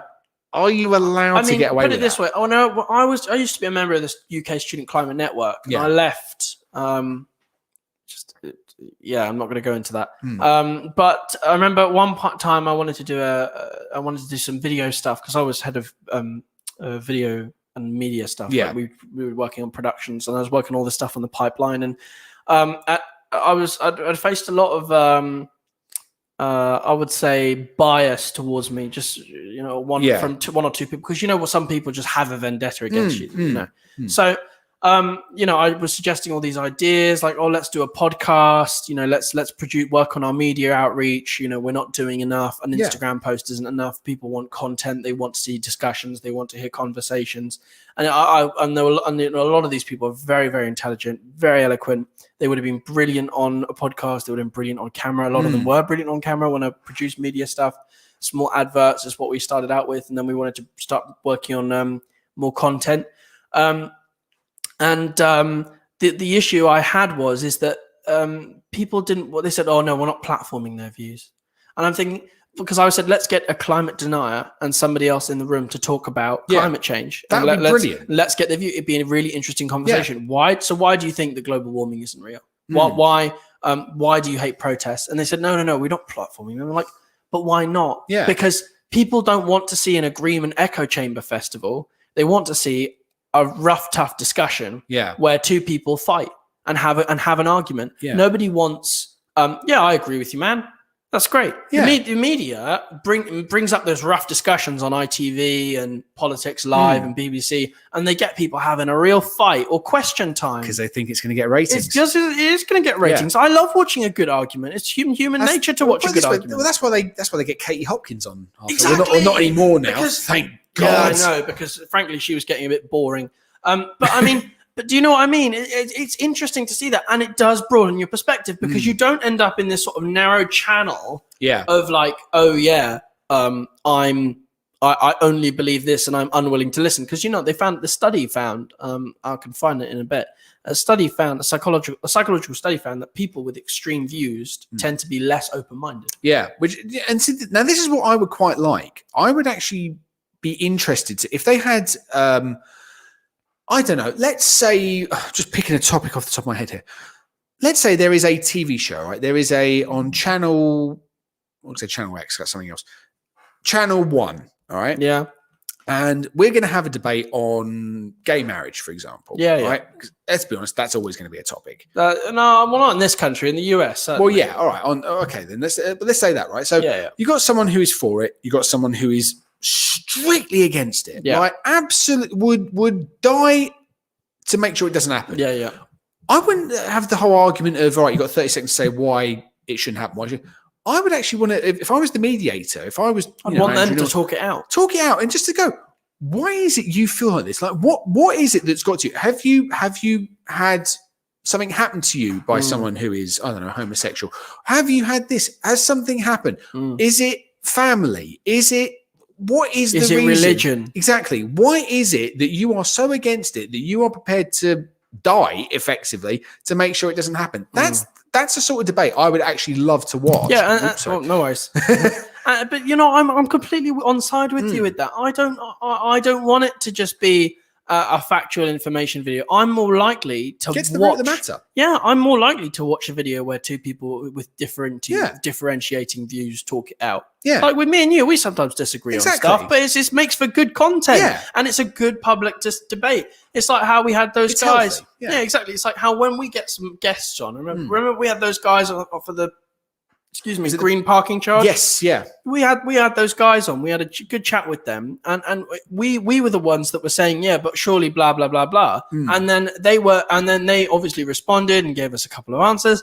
I thought that was much better than and it actually anything else. Yeah, and it does see right. Okay, so now you've said it all out. I can see it from your view. I don't agree with it, but thank you for putting that point forward. Yeah, what I want to know what happened to open-mindedness, because there's lots of people which are suddenly so set in their ways. It just ends up being vicious. Yeah, who can shout loudest? Yeah, it's true. I mean, I'm not. How can I say it? I can be open-minded at some things, but not at others. Like, for example, I tried before lockdown happened. I actually started trying to do yoga and meditation because I thought it might help out with my joints and my aches and all that sort of stuff. And you had to do. I'll never forget this, and I'm sorry, Elise, if you ever hear this, and I don't think I've ever told her this. We had to do a bit where you had to lie in. This is back when you could go into gyms. Lie with a towel over your head for 10 minutes, and they put the music on, and it's like the yeah. And I swear to God, I couldn't switch off, and my stomach was going up. I'm trying not to laugh because she takes this like really seriously, which is understandable, and it's for some people. I'm sitting there howling with laughter in my head. I'm going under this towel, like, please just turn it off now, please, because I can't keep going anymore. And all I could hear in my head, I couldn't hear some bloke going, or picture yourself on a mountaintop with like the wind going through your hair as you reach serenity. I'm actually thinking, God, this sounds like my old sort of carburetor motorcycle. And it was literally all I could hear was just, and I thought, this is me having to warm my bike up. And that was it for 10 minutes. I'm sitting there going, God, you know what? Don't miss that bike. I'm so glad I've got one that's got fuel injection. I find that it's when one of the things when you're trying to meditate is you try to think about nothing, right? Yeah, I can't do. You can't. Yeah, your brain starts thinking. My brain is on fire all the time. Yeah, it's like, okay, so I've got to do this tonight. I mean, I was working out yesterday, and I was doing an hour's workout, just something on YouTube, just to try and get back into it. And I'd done like half an hour workout already, and then I was going to do an hour of legs. I thought, why not make leg day on Monday? Just whatever. And I got about 45 minutes in. My mind's already wandering. So it's like, okay, I've got to do squats with, I've got to do lunges with weights. Okay, fine. Then I've got to do it without the weights. And then straight away I'm thinking, right, okay, so I've now got to start packing this up. I now know that I've got £80,000 that I'm going to be getting. I'm going to put this into here. My mind's already gone. And when I've looked, I've missed 3 workouts because I'm too busy focusing on that. I just thought it was so stupid, but it's, yeah. Do you know what? Funnily enough, Tom, it's quite an interesting point you raise here because you said you're getting quite distracted easily. Yeah. We're not talking about free speech anymore. I know, we're having a free-flowing conversation, which is technically free speech. Oh. And if you want more of this, stay tuned on Scott and Hutch because we've got this every Tuesday. Every Tuesday. No. But back to free speech. Free speech while we've got a couple of minutes. Yes. Exactly. Sorry, I'll try and keep grounded. Sorry. Free speech, but he's telling me what to say. So, no, don't worry. Go ahead, sir. I'm no dictator here. Anyway, right. Listen. You're just a little child, aren't you? Oh, you've missed it. Oh, I'm joking. Don't worry. Anyway, right. Yeah. So free speech. I mean, I think anti-hate speech laws are a good thing within reason. Yeah. I worry it sets a precedent for more civil liberties to be taken away. Yeah. And a lot of people are unhappy with the lockdown because they're like, oh, all our civil liberties. And I'm like, go out and get it then. See what happens. No. I know that, but I just find it weird a perspective of some people to and they're totally entitled. Their view is anti-lockdown measures are not there to take away civil liberties. They're there to protect the public. Yeah, exactly. They're there to protect citizens. Yeah. Because if we didn't have this, I mean, let's be honest, it would be running more rife than it already is. We'd have a horrible amount of deaths. Yeah, horrible. Well, we've got, was it 67 million in the UK? I guarantee you at least 10% minimum will be wiped out if we didn't. Well, the death rate for this virus is 3% with medical care. Yeah. With medical care. Do you remember back in the day when it was like 0.0002%? Do you remember that when it was starting? No, it was never that. It was quite low because we always said that it was more than the flu killed more than coronavirus, didn't it? No. Well, that's what initially everyone was going, oh, this is just a flu. It's all fine. I mean, it is. No, it isn't. It is. It's not. Like I said, it's a flu with ideas above its station. No, but it's not flu. It's a respiratory virus that can be a lot worse than flu. I was looking at this. The reason Ebola is just not as bad as an epidemic is because it hits low-income countries the worst. Yeah. Because by the time you're in hospital, that's when you're infectious. You're only infectious with Ebola once you're in hospital. And by that time, you're quarantined anyway because they know you've got Ebola. Yeah. But there's the whole outbreak a couple of years ago. Do you remember back in Africa? And and everyone was really freaking out. And the reason it was bad is because those people didn't have medical care. Yeah, they couldn't go to the hospital and be quarantined and treated for it. Yeah, and that's why it was, you'd see people getting it. I mean, I always remember watching the videos on Comic Relief, and it was terrible to see and know that when we have these. All right, we knock the NHS, but I think they've proven their worth through this whole pandemic. Our hospitals, all right, they might be a little bit overcrowded. They might be lacking certain things. When you look at a hospital in some of the countries in Africa, it's literally just a shed with a bloke going, right, I can't do any more. I've got a drip, and that's about it. And it's a bit of a worry, But it's, I think, like I said, that there is always a line of free speech, but it has to be regulated. So then you have to question, is it free or not? That's the interesting. I mean, the thing is, I suppose the debate is do you have free speech if there are laws telling you can't say some things? It's a bit of an oxymoron, really. It is, isn't it? Because does that law saying that you can't say certain things protect freedom of speech? I don't know. My brother said it does. He says, no, if you hate speech denies people a freedom of speech, and I say no, it doesn't, because I can still say whatever I want, even if someone's using hate speech. Yeah. It's true. It's, that's the thing. But I'll tell you what we are going to do, because that bell actually means not only is there someone at the door, but it also means I have to press this button and play the ads. So we'll see you after the break on Revive FM. If you want to advertise your business on Revive FM, then visit www.revivefm.co.uk. Alternatively, contact our sales team now on 07944 56 5616. That's 07944 56 5616. People of Asian and Black ethnic origin are at an increased risk of COVID-19. Queen Mary University London has launched a research study called Covidence UK to find out why this is. If you are Black or Asian, we need your help to complete our studies. All you need to do is complete an online survey. Please help us to understand the coronavirus disease so we can develop tools to prevent it. Sign up at qmul.ac.uk/Covidence. Sign up and save lives. The new variant of COVID-19 is spreading fast. Around 1 in 3 people with COVID-19 don't have any symptoms but can still pass it on, putting people at risk of serious disease and renewing pressure on our NHS. Vaccines give clear hope for the future, but the rising infection rate requires action now. Once more, we must all stay home. If it's essential to go out, remember, wash your hands, cover your face, and make space. Stay home. Protect the NHS. Save lives. This is Aisha. Her father died in an accident at a very young age. She lives with her mother and siblings. There are millions like Aisha who do not have access to the very basics of life, resulting in her and many others not being able to attend school. Through Minhaj Welfare Foundation, your charity is dedicated towards supporting the full needs of orphans and needy children around the world. Donate today. Call us now, 0300 30 30 777. Or visit us on minhajwelfare.org. Minhaj School of Islamic Sciences provides quality Islamic education for children aged between 5 and 15 years old. As well as teaching classical Islam, including Tajweed, Fiqh, Seerah, and Aqidah, we endeavor to equip children with essential Islamic manners, morals, and values. Here at MSIS, our experienced teachers create an inspirational learning environment where we strive to cater for the needs of every child. For enrollment inquiries, inquire in person at Minhaj School of Islamic Sciences, Monday to Friday, 5 to 7 p.m. at 292-296 Romford Road, or email admin.edu_London@minhajuk.org. Could you look an intensive care nurse in the eyes and tell them you're staying at home? If you really need to go out, do you wash your hands the moment you get back? If you have to let someone in, like an emergency plumber, do you always open your windows to let in fresh air? Anyone can catch COVID-19.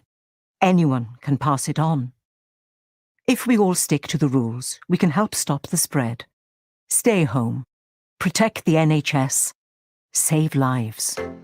Rosia Plumbing, the boiler specialists. We do new boiler installations, full house central heating systems, underfloor heating, boiler repairs, boiler servicing, and gas safety certification for landlords. With some of the best prices in town, there's no job too big or too small for our qualified engineers. For a free, no obligation quote, contact us now on 07956 282 948. Rosia Plumbing, the boiler specialists. Revive FM 94.0. On the radio. on your mobile. And online. Hello there. You are listening to Revive FM 94.0. It is the second hour of Scott and Hutch. My name is Tom Hutchinson, and joining me back this week is my friend and my amazing co-host, Henry Scott. There we go. That's it. And I get the levels up so we can actually hear us. Thank you very much. I know, that's even better now, isn't it? Tis. Right. So we've got, actually, I'm going to turn mine down a little bit because I like to sit. You've got something to say. I do actually, yes. Now, funny that on the I talk know, show. it's brilliant, isn't it? I mean, so Boris is talking about setting out a roadmap, out of lockdown. Yeah. He set out his last roadmap set out in July, did not pan out. Yeah, so now he's going to. I don't really trust it. It's a diversion. It's a diversional route down the. But here's the problem. I know. He set out his last roadmap out of lockdown in July. He said we'll return to normality by November. Yeah, and last I checked, we're still not, because we're still having to wear masks and everything and keep 2 meters apart. So the new thing is obviously to try and jumpstart the economy. They're talking about bars and restaurants and clubs could be opening up from April, but they are trying to sort of query the whole rapid testing thing. So I've actually got an article here which is saying that quick coronavirus tests could enable nightclubs and theatres to reopen. The PM has said that rapid lateral flow tests could be used by those parts of the economy that couldn't get to open last year. That, in combination with the vaccination, would probably be the route forward, he told a Downing Street news conference. But he did stress that it was very early days with lots of discussion still needing to be had. Mr. Johnson has also confirmed that people should be optimistic but patient for an end for the coronavirus restrictions to end. Now, I don't mean this in a horrible way. Now, it's been a very long time since I went clubbing because it's not really my thing. And I've tried it, and all that happens is I go in there, I get in a fight, someone's supposed to drink over me, I get sent home, and then I end up the next morning with a banging headache. And can you just imagine trying to be in a queue, knowing that you've got to have a coronavirus test, and the fact that someone might actually have, might actually have the coronavirus, and all it takes is one sneeze or one cough or something like that. That person gets told, "Sorry, you've tested positive. Out you go." All it takes is one person who's already gone in there to then give it to everybody else in that nightclub. You know what I mean? Rapid flow tests aren't. There's lots of doubts about their accuracy. Yeah. You know, if you get a positive rapid flow, you know how they confirm it? How do they do it? You've got to have a normal PCR. You've got to have a normal coronavirus test. So if it comes back positive, if your PCR comes back negative, then you don't have it. It was a false positive. Yeah. So that's how unreliable they are, is you confirm it with an actual coronavirus test. It's, yeah, I mean, which, you know, says something. Well, I suppose the technology is getting a little bit better. By the way, if you do have Slowly any but opinions on this, we are a call-in show, as we have said. Give us a call on 0333 444 0940. That is 0333 444 0940. You can also send us messages on Facebook and YouTube just by searching Revive FM UK. But I mean, I don't see it happening. I mean, I don't see large gatherings happening either. I think as long as we have COVID in the community, I think then, you know, personally, I would rather we went for a zero COVID strategy. Yeah. I mean, just like completely stamp it out and then then get rid of it. I mean, it could be an idea. I mean, I've got this image in my head, and you probably know what I'm going to do next, because I like to do sort of experiments and things like that of nature. So this is a sort of a theatre of the mind experiment. I mean, can you imagine trying to queue up at a club where it's really hard to hear anyway? I really hate queuing up for a club anyway, mate. I know. I went clubbing in July for, I think it was pretty much the first time. And it was during coronavirus. It was all right. It was quite fun. But I hated the queue. Yeah. It's ridiculous, isn't it? Especially now you've got to do 2 meters apart. But can you imagine that whilst you've got, say, something like this thumping in your head? So like... Well, I don't know what club you're going to. This is terrible. This is happy hardcore. This is what they used to listen to back in my day. What on earth? Why was this fun? Back in the day, it was. In the 90s? Yeah, but just imagine, right? So you've got, like, and you can never hear anyway, all right? So you've got to go...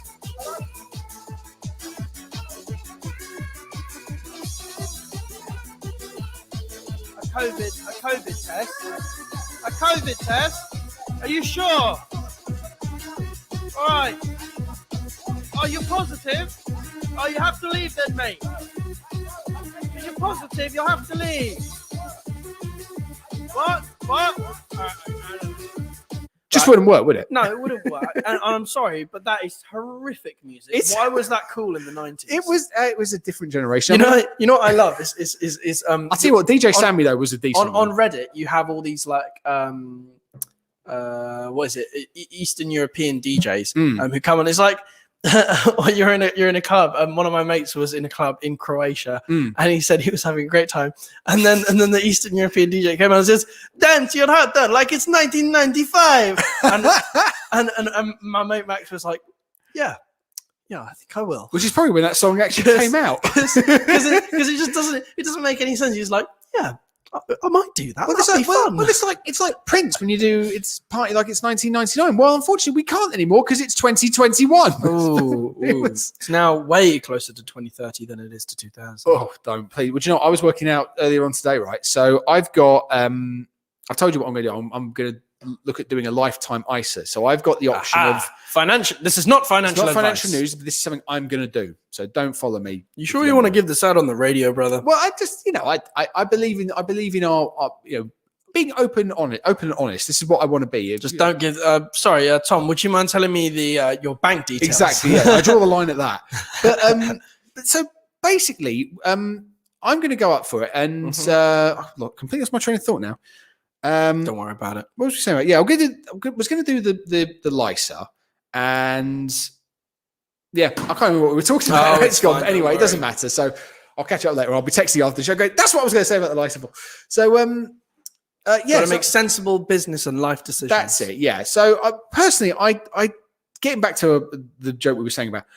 I don't think that's going to work. No. As I say, all it takes is one person. You could then give that to either 3 or 4 people. 3 or 4 people. And remember, if we're not doing social distancing because you got the positive test, if you forego the social distancing and the mask and stuff for the positive test, then big issues arise. Yeah, it's true.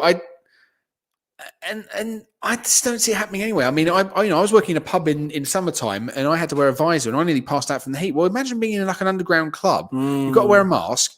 You've got to keep 2 meters apart. It's going to be pointless, really, isn't it? So, like you say, I know obviously that the economy needs to be jump started, and I know that people want to get back out there and actually, have a drink, have a night out. Tom, I really do worry because these vaccines, they don't know how long they last. They don't know how long they give you protection. They don't know if it's more than a year. They don't know if it's for life. They don't know if it's going to be a booster jab.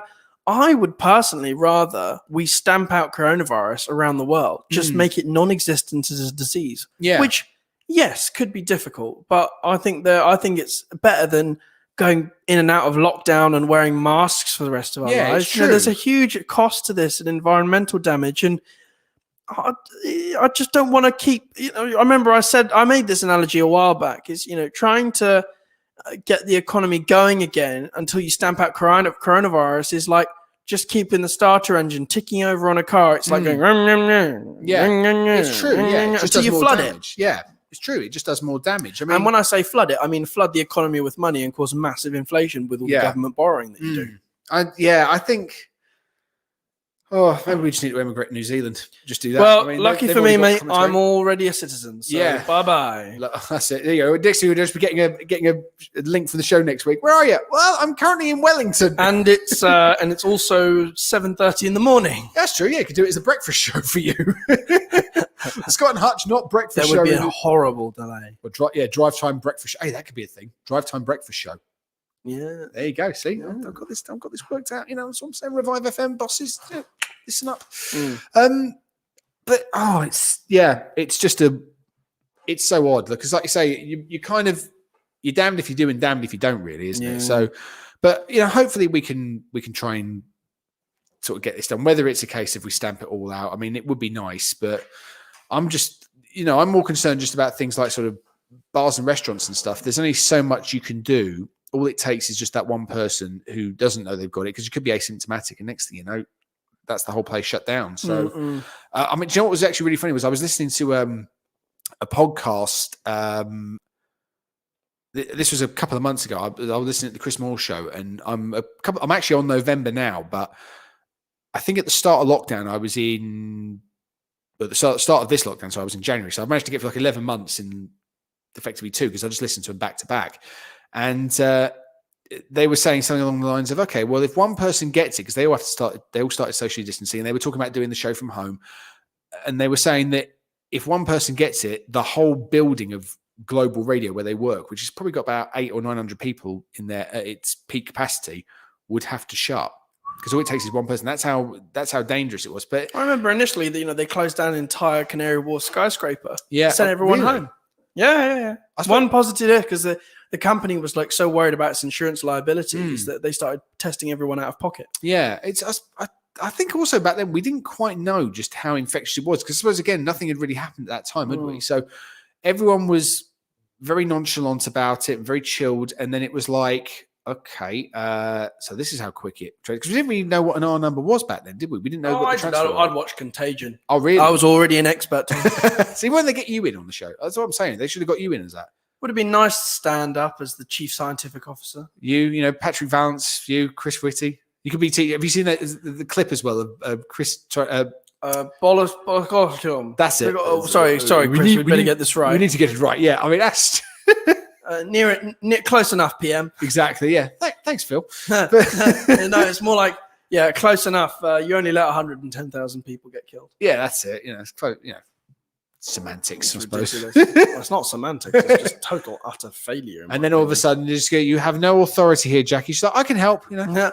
Well, I would have much preferred we'd had Jackie Weaver in charge of this whole thing the whole time. Personally, I think she would have done a lot better, because she knows the rules and she understands them, and she has the authority. She would have done a much better job, Tom. Guarantee you on that one. I don't know about that. I really don't know. Oh, I think I do. She knows the standing orders, Tom. Yeah, she may have known. Do you know what? Have you seen someone's done the quote inevitable TV show opening credits that will be coming up? I'll try and see if I can find it and play it through the desk if I can on the next break. But basically, someone's done it to Emmerdale. So it's the old Emmerdale when they used to. It would be the helicopter shots going over the Yorkshire Dales, and then there was like bits of just random people going, "Yeah." Do you know what? Right? And it was them. Speaking of Emmerdale, what were we talking about initially? Nightclubs. Oh well. Yeah. Speaking conversation just flows. Speaking of Emmerdale, right? I would like to say that I would like to apologise to all cast members and everyone who has ever, the makers of Emmerdale, the actors, the actresses, EastEnders, all those soap operas, right? Coronation Street. Because I used to think, it's terrible TV, but it doesn't matter. Or when you tune in, it's always so dramatic. You're like, I want to know what happens. Yeah, it's and you're addictive hooked. sometimes, isn't it? I know. Do you know what? It's a terrible plot line, terrible acting sometimes. Yeah, I know. It's like, I remember at the end of EastEnders once, there's a bloke trying to bust through this door up to the roof, and this woman had climbed on the roof, and he's trying to kill her. It's on EastEnders, and he's busting down this door. It's like huge 6-foot guy. It's like, and there's like little tiny latches, like the little tiny metal ones. It's one of those. And he couldn't break the door down. Like immediately. Oh, it's brilliant. I think, do you know what? You're going to, say you killed me. The last time I actually watched it, right, was Christmas Day, and it had to be, what Doctor Who special was on that day? We've got to be talking 2010. It was I think it was Bradley Brenning or something before like that. Before Matt Damon. One before Matt Damon. Matt Damon. Sorry. Matt David Smith. Tennant. Now, David Tennant was the Doctor. It was his last one. No, I know. It was Matt Damon, the Doctor. Tom, it's been a long Hello, day. I'm the Doctor, a.k.a. Matt Damon. That Matt Damon's voice? That sounded more like Trump. You never watched Team America, have you? No. Literally, Matt Damon's in it. He's got one you're line. So just goes, Matt. Tom, Matt you're so Damon. old. We're just totally different generation. I'm sorry. Very dare you. I'm joking. I like to think I'm what I call experienced. I've seen great things come out of this country, and unfortunately, you were alive for Diana. I was alive for Diana. I remember where I was the day Diana died. Tom, I hope you know I'm only saying that in jest. I am. They There's just a bit of a generational gap between me and you. There's a generational gap, and then there's just you. Just Tom, you're old. Yeah, just straight on. He's even said it again. Just can't help it, can you? Tom, I'm so sorry. Do you know what I'm telling you now? If you get like dodgy hips or whatever. Oh well, no, Tom, I'm sorry. I already have the body of a 65-year-old. I crack and creak so much, mate. I have to wear orthotics for my feet. I'm already 65. You don't need to tell me you're going to get cracked. I already have terrible legs. Oh god, we're slowly doing this. Is that Monty Python sketch, isn't it? Well, I'm so old that I was basically cracking and creaking at the age of 19. I was so old, I was cracking at the age of 7. I was cracking and creaking as a fetus. And they say listen. No, you're not old. You're not a day over 24.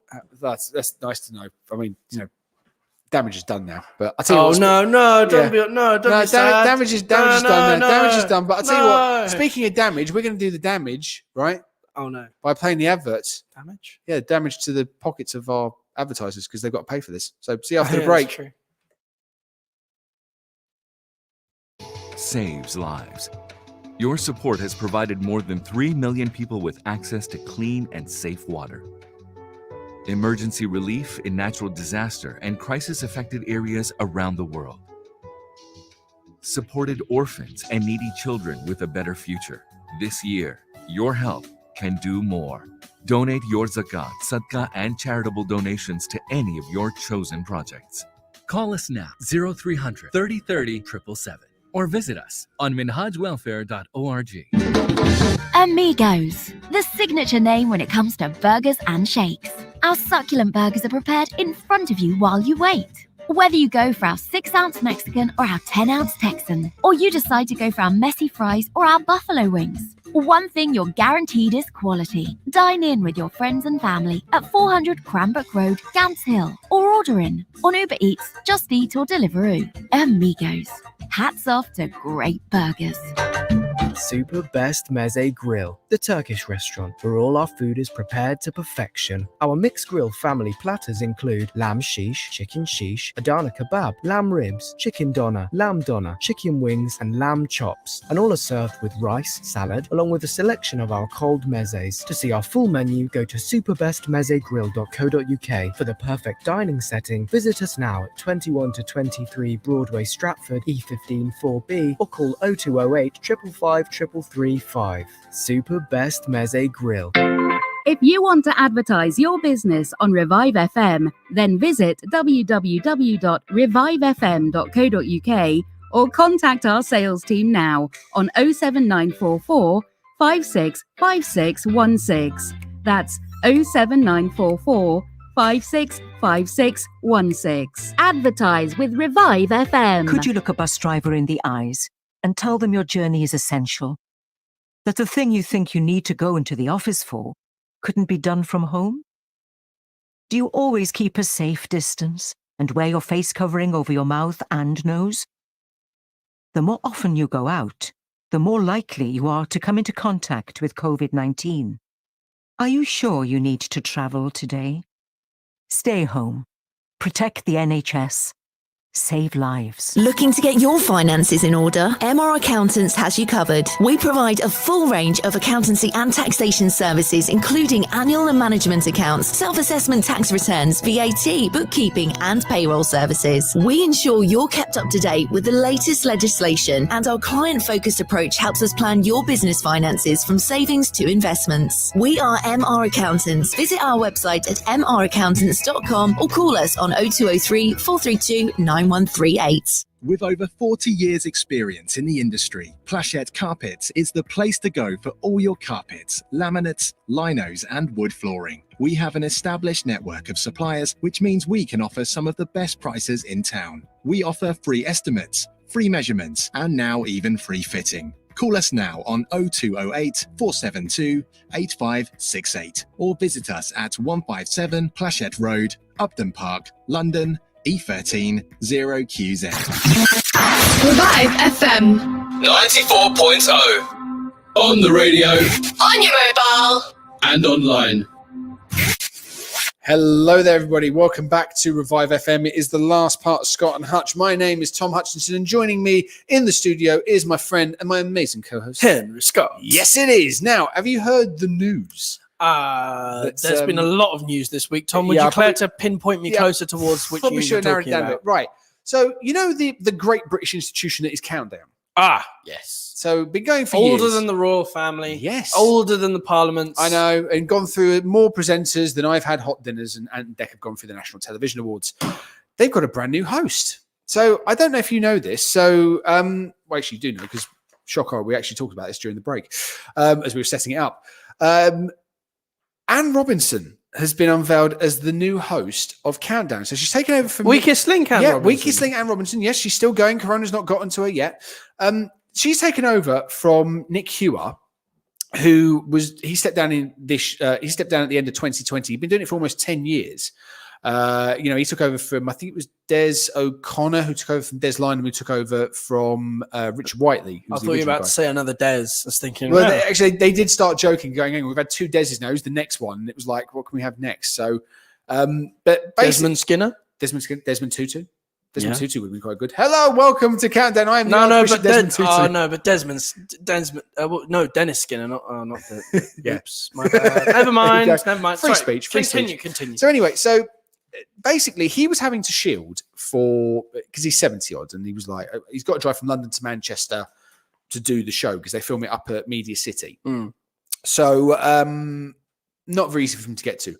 So he said, "Look, I'm going to step down," and they got Colin Murray to do it whilst he was shielding, which is understandable. 70 years old, he's got a family, and he doesn't want to get sick or anything like that. So they've now given it over to the 76-year-old Anne Robinson. Hey. Which is on, and also this is the first thing. So the show started in 1982, right? It's the first ever show that was on Channel 4 when it started. First ever show. And the link was a brand new countdown for a brand new channel. Because there was always the build-up that it was a countdown to a brand new channel. Oh, right. And so Countdown was the first show. I've never seen any countdowns to new channels. Well, that's You missed the Channel 5 one with the Spice Girls back in the day. That was an interesting one. I'll find the video for that. It was basically doing the song 5, 4, 3, 2, 1. Oh, right. And that was it. So in a statement, Anne said, "I'm beyond thrilled to be joining Countdown. The show is almost as old as I am and just as historic. I'm particularly excited to be working alongside the show's 2 other formidable women. Worryingly, Susie and Rachel are not only very smart, but younger, prettier, and thinner than I am. And sadly, there's no time for another facelift, so I'll have to make do with the one I've got." Because she had a facelift years ago, and she was open about it. She said, "Yeah, I've had a facelift. I've had some work. Why not? Yeah, I've had some work because that was it." And she went away on the week's link, came back for the next series, and her face was completely different. She said, "Yeah, I've had a facelift. I've hit whatever age she was. I think it was like late 50s, early 60s at the time." And she decided, "I'm going to go for it." And she was open about it. And she had another one after that. Yeah. And she just was like, There's a girl at my old school that had a nose job. "Oh, really? Yeah. What was that, like for medical reasons or just? She just didn't like her nose. Oh, So really? when she turned 18, she got herself a nose job. I'll give it time. I might be joining her with that. Hang on. Oh, yeah. That's a bit of a Free noise. nose job I from know. your breaks. I've got to chase them up tomorrow because apparently I haven't heard from them. I mean, I'll probably get told the same thing if there's a coronavirus pandemic. But the reason why I bring up Annie Robinson, little Annie Robinson, is because in celebration of the first ever female Countdown presenter, not including obviously Carol Vorderman and Susie Dent and Rachel Riley, we are going to be playing, or I'm going to give you, Mr. Scott, 3 Countdown conundrums. Okay, so how this works is I've given you 2 off air already. It's a word jumble, and you've got 30 seconds. It's countdown, and you have to guess what the word is. Now, I can give you a hint because otherwise we could be here all day. Yeah. So, would you like some hints, or do you want to just go for it? Oh no, Tom! I'm looking at this first one, and so far I'm a little bit.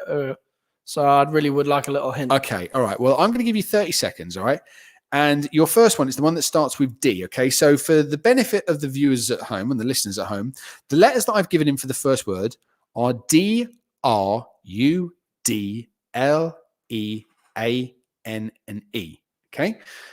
And your clue is you can do this with money, and you can also do this with laundry.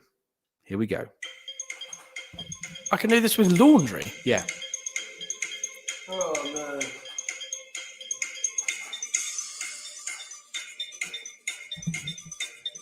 Oh. I just also realised I've not actually plugged this into the desk. You can do this with laundry, you say, and money. Yeah. You can wash money. Strudlian.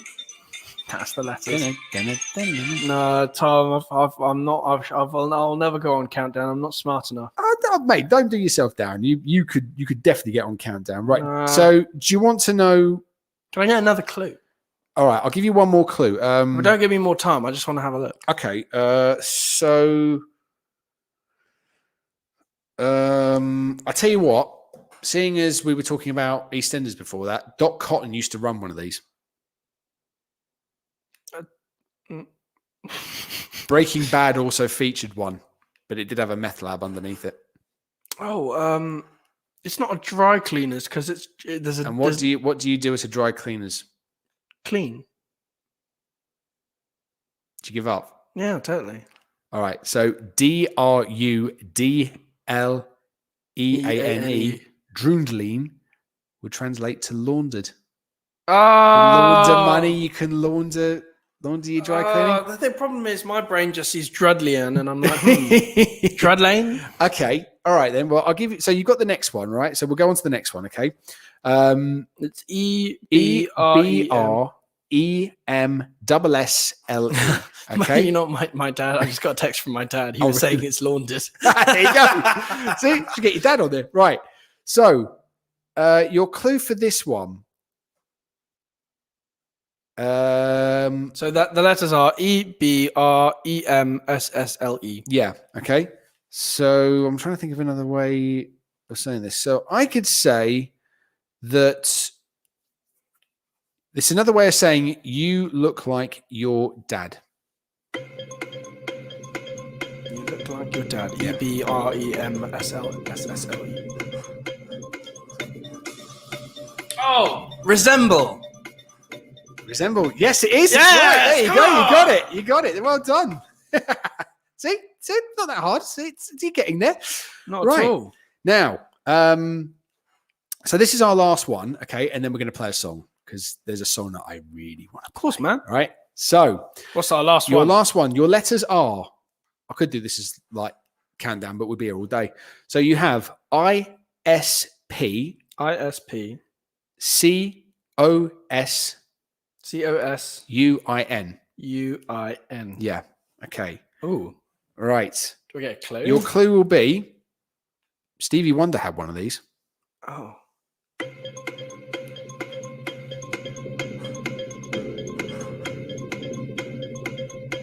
Oh, Tom, this is really difficult. It's Stevie Wonder had one. Mm-hmm. Is it to do with an instrument or his eyes? I mean, I'm just going to skirt across that one. Cataracts. How'd you get cataracts from that? Oh, I've got an answer. Suspicion. Yes. But he didn't have suspicion, Tom. He it had was superstition. That's not fair. Sorry.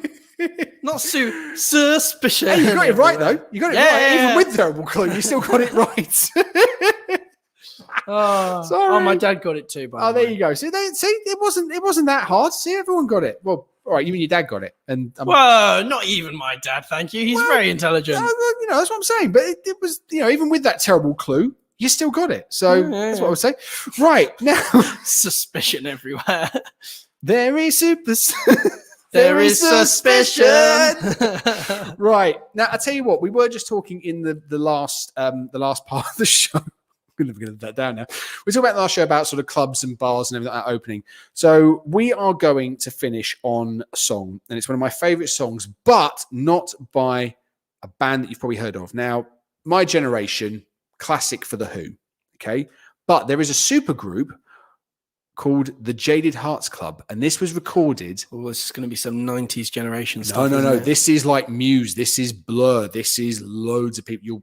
I'll tell you later on. So this was recorded at the 100 Club in London. This is back when you could actually go to live music. And this is absolutely belting. This is the Jaded Hearts Club and My Generation.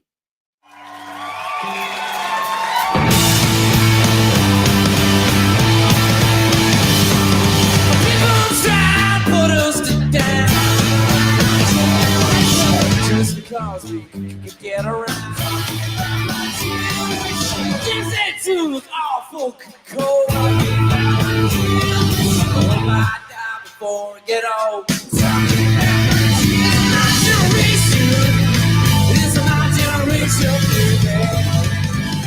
Why don't you all fade away?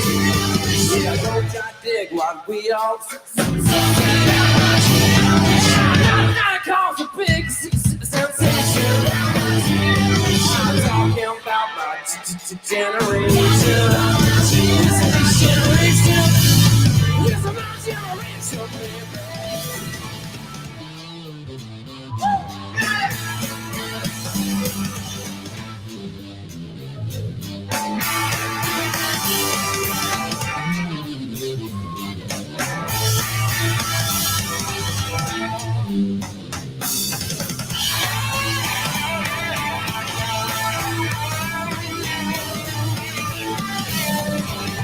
Why don't you all fade away? Yeah, don't try to dig what we all say. I'm not trying to cause a big sensation. I'm just talking about my generation. It's my generation. It's my generation. It's my generation, baby. It's my generation.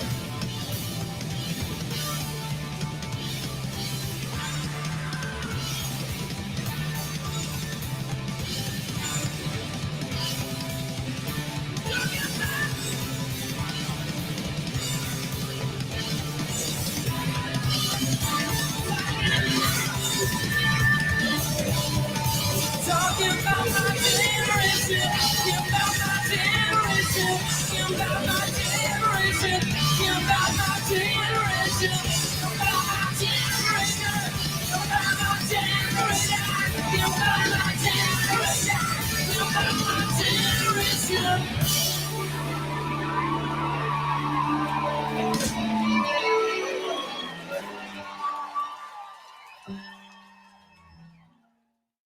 How cool is that? I love. Do you know what? I remember I heard that they played it like on the DJ section Liam Gallagher gig back in 2016. I went to. Brilliant. Like, honestly, God, I was really into it. I can't wait to actually. I think I'm going to see if I can see them when we're allowed to actually go back to music. But unfortunately, we've got to end the show. It's the end of it. So thank you very much for watching, Scott and Hutch. We will be back next week. Everything permitting. Remember, stay safe, mask up, keep 2 meters apart. Tell your friends to listen to Revive FM and stay tuned because we've got us. Exactly, and share us as well on Facebook and YouTube and every other type of social media. And stay right here because we've got more great shows coming up after this. See you next week, everybody. Bye bye.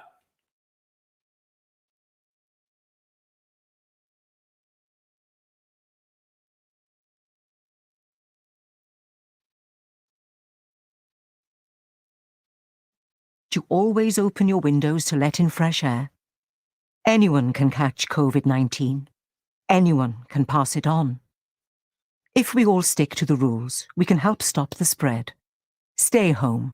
Protect the NHS. Save lives. क्या आपको मालूम है कि नूरा जैसी बच्चियां पानी के लिए रोजाना 3 मील पैदल सफर तय करती हैं? मिनहाज वेलफेयर फाउंडेशन को यकीन है कि आप छोटे और बड़े पैमाने पर पानी के